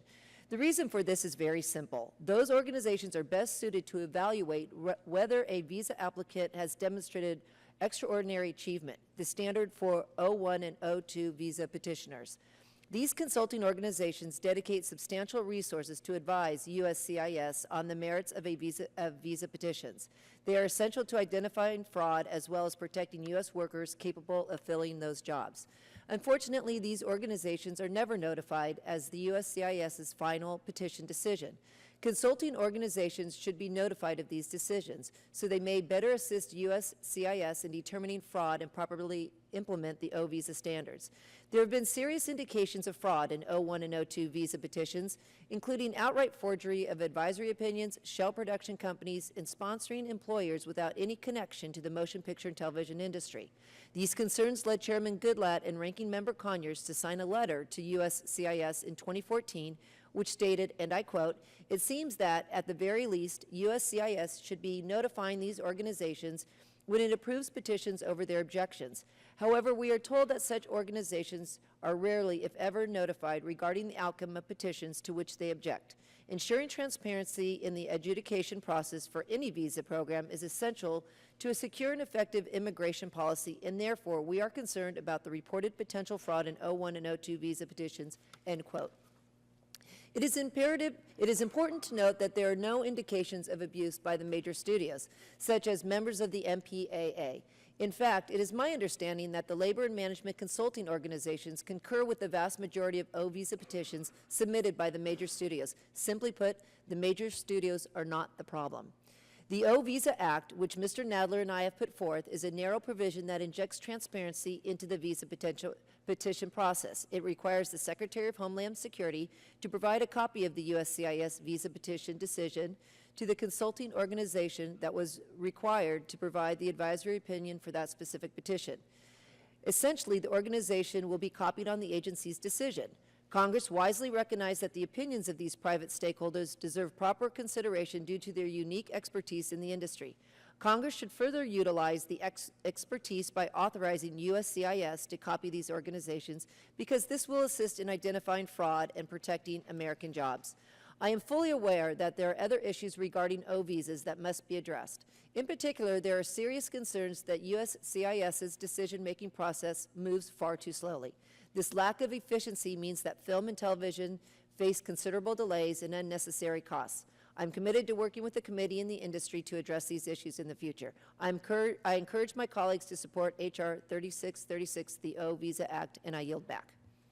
The chair thanks the gentlewoman. Are there any amendments? Oh, for purposes of the gentleman from New York, seek recognition. Strike the last word, please. The gentleman is recognized for 5 minutes. Thank you, Mr. Chairman. I rise in strong support of H.R. 3636, the O-Visa Act, and I appreciate you bringing it forward for markup today. As the lead Democratic co-sponsor, I also want to thank the gentlewoman from California, Ms. Walters, for introducing this legislation, which will bring some needed transparency to the O-Visa application process. O-Visas are reserved for individuals with extraordinary ability in the sciences, arts, education, business, or athletics to perform temporary work in their field here in the United States. For those seeking an O-Visa specifically to work on a motion picture or television production, the law requires that an individual have a demonstrated record of extraordinary achievement which must be recognized in the field through extensive documentation. Through a unique provision in the law, an applicant for an O-Visa seeking to work on a film or television production must first obtain an opinion from the relevant labor organization in their field. For example, a director must seek an opinion from the Directors Guild of America, and a set designer must consult with the International Alliance of Theatrical Stage Employees. As experts in their fields, these organizations are in the best position to determine an applicant's special qualifications. This process is intended to ensure that only the most extraordinary and accomplished individuals, those who are so unique that they could not be replaced by an American worker, are granted an O-Visa. Unfortunately, in recent years, several unions have expressed deep concerns that a significant number of applicants for whom they have recommended denial have been admitted into the United States nonetheless. In some instances, the unions have documented fraud on the part of the applicant, while in some instances the government simply reached a different conclusion. But because the consulting union is never informed by the government whether a particular application was approved or denied, it is impossible to know the extent of this problem. The O-Visa Act before us would bring needed transparency to this process by requiring USCIS to provide a copy of any final determination to the consulting union. This is a narrow but critically important provision. Although the unions have expended a great deal of resources to discover the outcome of their advisory opinions, they are in the dark about the vast majority of cases. Although they could serve as a partner to USCIS in rooting out fraud and abuse, they lack the information they need to follow up on suspicious cases. I should point out that the unions have assured me that their concerns about fraud do not stem from any applications by the major studios. The problems occur with certain unscrupulous independent companies that abuse the process in a variety of ways. Of course, there need not be any fraud for USCIS to reach a different conclusion about the merits of a particular applicant. But if this is occurring in a significant number of cases, it may signify a systemic problem in how the agency is considering applications, or a lack of understanding by the union of how cases should be evaluated.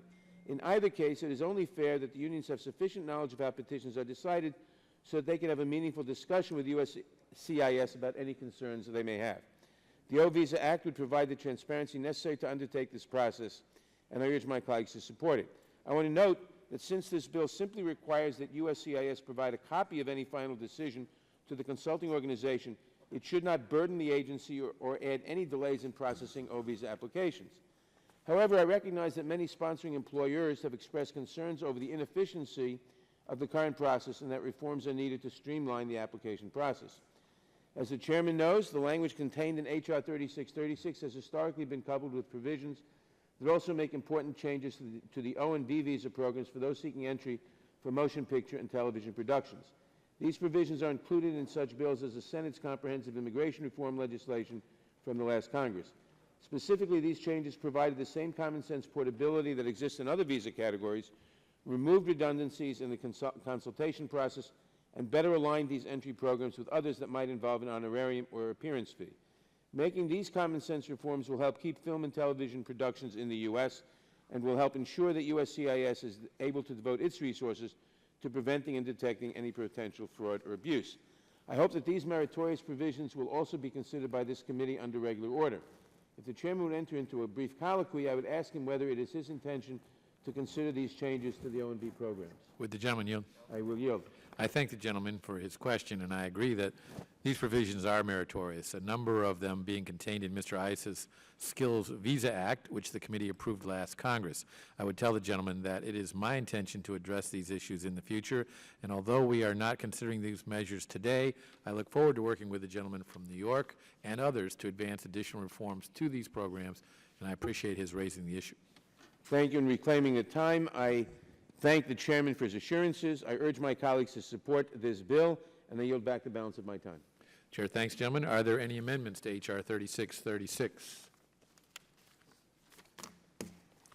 A reporting quorum being present, the question is on the motion to report the bill H.R. 3636 as amended favorably to the House. Those in favor will say aye. Aye. Those opposed, no. The ayes have it, and the bill as amended is ordered reported favorably. Members will have 2 days to submit views. Pursuant to notice, I now call up H.R. 5283 for purposes of markup and move that the committee report the bill favorably to the House. The clerk will report the bill. H.R. 5283, to amend Title 18 United States Code to reform certain forfeiture procedures and for other purposes. Without objection, the bill is considered as read and open for amendment at any point, and I'll begin by recognizing myself for an opening statement. In February of 2015, this committee held a hearing on civil asset forfeiture. In the intervening months, the committee has continuously met with and discussed this issue with reformers, law enforcement agencies, and members and staff in an attempt to find a bill that strikes the proper balance between the need to ensure that criminals do not retain the profits of their crimes and the need to protect Americans' property rights. The bill the committee is considering today is the product of countless hours of discussions with those groups, and it addresses the abuses we learned about during our hearing. I want to thank Crime Subcommittee Chairman Sensenbrenner for introducing this important piece of legislation, Representative Wahlberg for his important work on this issue, and the many members of this committee who have supported it by becoming co-sponsors. In 2000, Congress, led by then-Chairman Henry Hyde, passed CAFRA, the Civil Asset Forfeiture Reform Act. CAFRA came from a recognition by this committee and by others that civil asset forfeiture is a powerful law enforcement tool, but one that needs to be carefully monitored. That same recognition exists today, but is coupled with the understanding that CAFRA is in need of additional protections to safeguard individual freedoms. We have heard of the systemic problems in the current system of civil forfeiture. We have heard of citizens losing their car or home when others in their family have been involved in small crimes. We have heard of traffic stops that result in innocent people losing the cash they were carrying to buy a car or to grow their small business. These stories have highlighted the long and complicated process that innocent owners must go through to get their property back, a process which this bill will streamline. Like all law enforcement Like any law enforcement tool, if used improperly or without sufficient safeguards, it has the possibility of infringing on the rights of citizens. The Justice Department, as the largest law enforcement agency in the country, has a vital role to play in this, and I hope they will support this bipartisan effort. As I said at the beginning of the hearing on this issue, asset forfeiture is a vital tool for law enforcement because it deprives criminals of the proceeds of their crimes and debilitates the criminal enterprise. However, we must be cognizant of the fact that this instrument, without proper safeguards, can harm innocent people. With that in mind, this bill includes numerous procedural reforms, including a quicker timeline for processing so innocent people can have resolution of their claim sooner. The bill also includes the right to counsel in forfeiture proceedings and the right to a post-seizure hearing to immediately petition an independent judge to have improperly seized property returned. The bill raises the burden of proof that the government must establish to show that the assets were related to a criminal activity. There are also provisions in the bill to protect innocent owners and to make sure that any seizure is proportional to the significance of the crime. Finally, there are numerous transparency measures built into the bill so that Congress, the Department of Justice Inspector General, and other groups can monitor this tool to be sure it is being used fairly. This bill will strengthen the procedures and policies related to forfeiture to protect innocent parties while still allowing federal officials to use this vital tool to hinder criminal operations. In doing so, it strikes the proper balance between law enforcement needs and civil liberties protections, and I urge my colleagues to support this important measure. It's now my pleasure to recognize the ranking member of the Subcommittee on Crime, Terrorism, Homeland Security, and Investigations, the gentlewoman from Texas, Ms. Jackson Lee, for her opening statement. Thank you very much, Mr. Chairman. I want to thank Mr. Sensenbrenner and was delighted to join you, Mr. Sensenbrenner, Mr. Conyers, along with the other leaders of this effort to support this legislation, H.R. 5283, the Due Process Act. And I take note of the fact of the support from the American Bar Association and ACLU, certainly two distinct groups who are committed to the issues of due process. I commend my colleague, as I indicated, Congressman Sensenbrenner, Chairman of the Subcommittee on Crime, for introducing this bill, and I joined with Chairman Bob Goodlatte and Ranking Member John Conyers as original co-sponsors of the bill. In February of last year, the Subcommittee on Crime held a hearing on the subject of federal asset forfeiture. Witnesses made recommendations to us about how to update the procedures for the government's use of civil cases to forfeit property that is alleged to be contraband, proceeds of crime, or instrumentalities of crime. In 2000, we adopted the Civil Asset Forfeiture Reform Act, a law that made a number of improvements in civil forfeiture statutes, and I remember being here at that time. For instance, that law reversed the burden of proof from being on the property owner to prove that the assets should not be forfeited to the current requirement that the government must prove that the seized assets are subject to forfeiture. However, for an unusual process whereby the government may seize and forfeit someone's money, a car, or other assets, they need to sustain themselves. The standard should be higher. Therefore, this bill would elevate the burden on the government from preponderance of the evidence to clear and convincing evidence.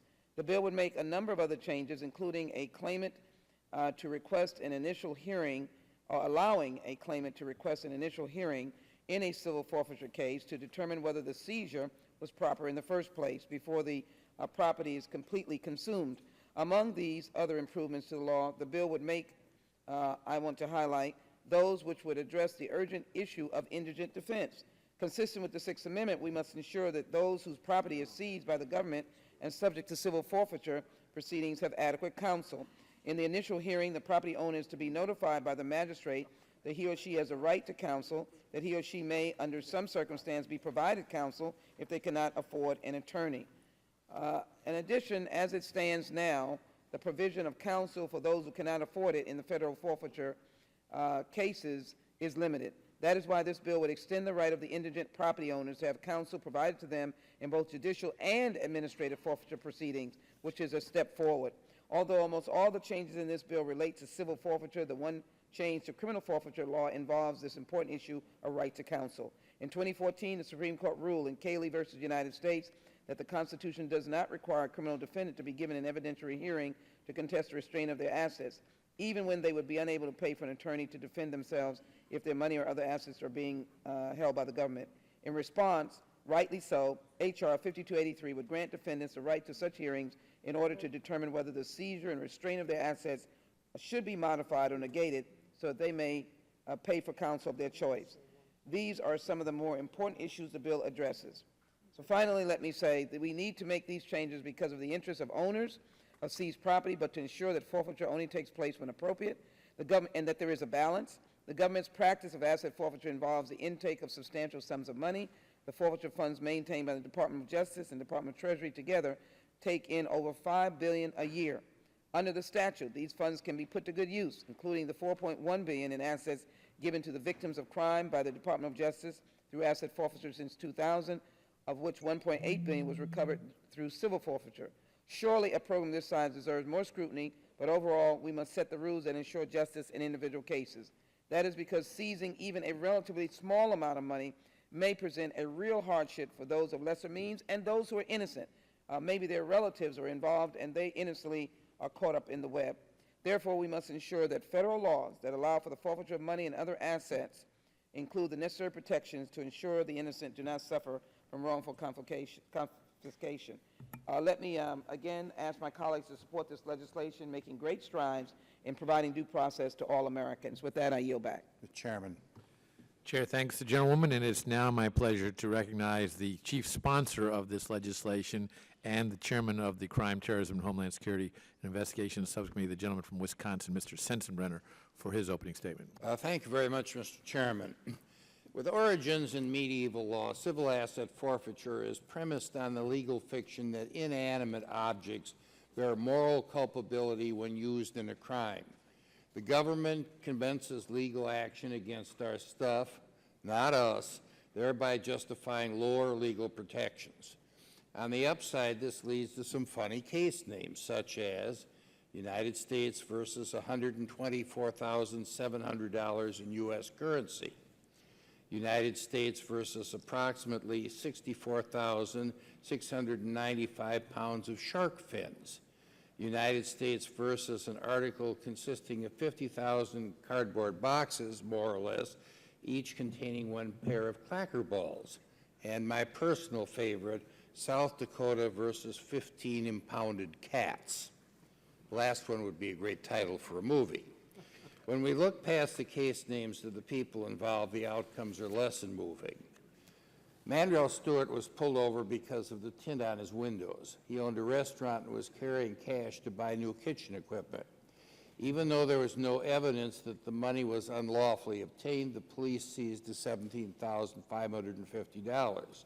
Stewart was never charged with a crime. Instead, the case proceeded as U.S. versus $17,550 in U.S. currency.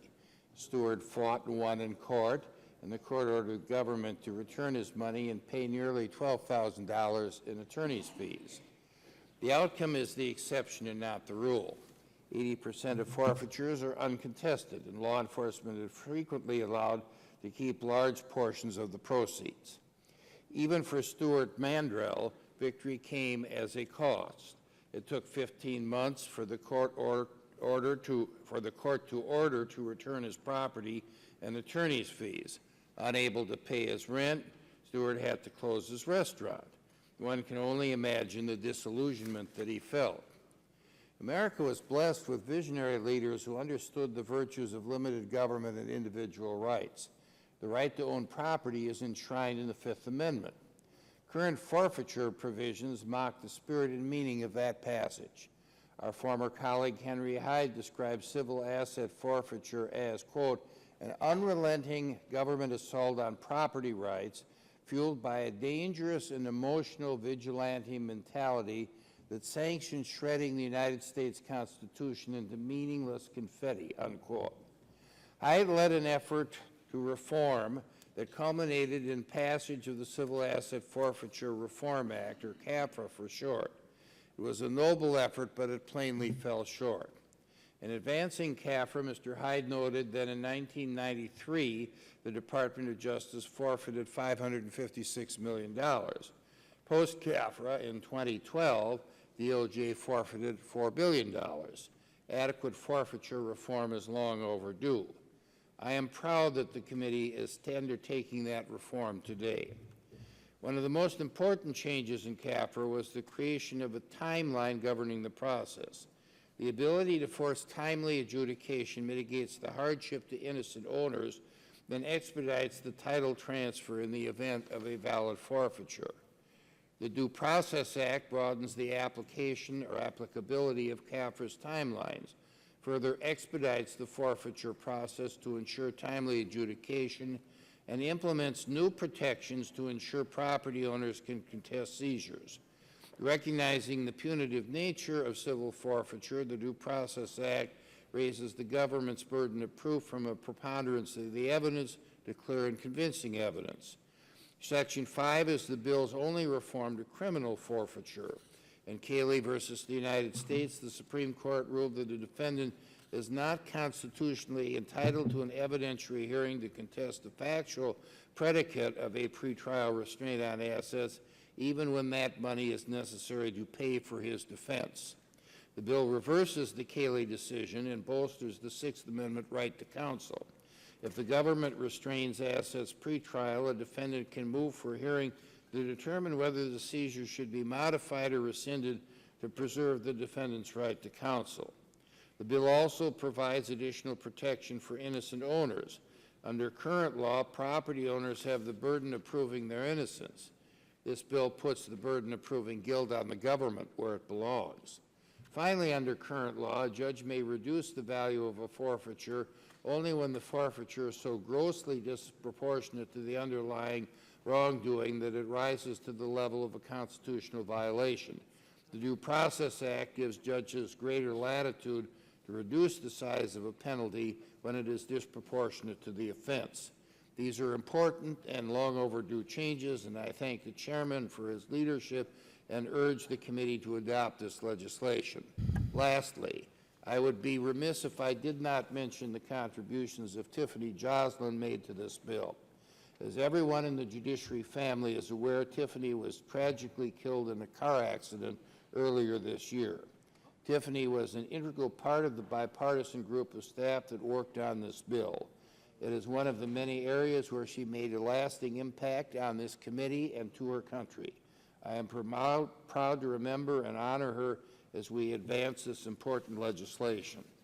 Also, I would like to ask unanimous consent that statements in support of this legislation in the American Bar Association, the American Civil Liberties Union, the Americans for Tax Reform, Drug Policy Alliance, Freedom Works, Generation Opportunity, Leadership Conference on Civil and Human Rights, Small Business and Entrepreneurship Council, and the U.S. Justice Action Network, certainly a conglomeration we don't hear very often supporting the same legislation, be included in the record. Mr. Chairman, would Without objection, the documents will be made a part of the record. I was hoping he could yield for me to just join in briefly on his comments on I yield. Tiffany. Yeah. Thank you so very much, and thank you, Mr. Chairman, forgive me for being remiss. She passionately talked about this legislation because of her true commitment to the idea of due process. So I, too, want to add my appreciation to Tiffany, who worked with the bipartisan group of staff. But even as we met, might I say with a bit of humor, in the late evenings of the night, this bill was always one that she would comment on, and hoping that we would move it as quickly as possible so that the idea of due process could have real life. And that's what we're doing today. With that, I yield back. Thank you so very much. Mr. Chairman, I yield back. Chair thanks, gentlemen. And without objection, the statement of Ranking Member Conyers will be made a part of the record.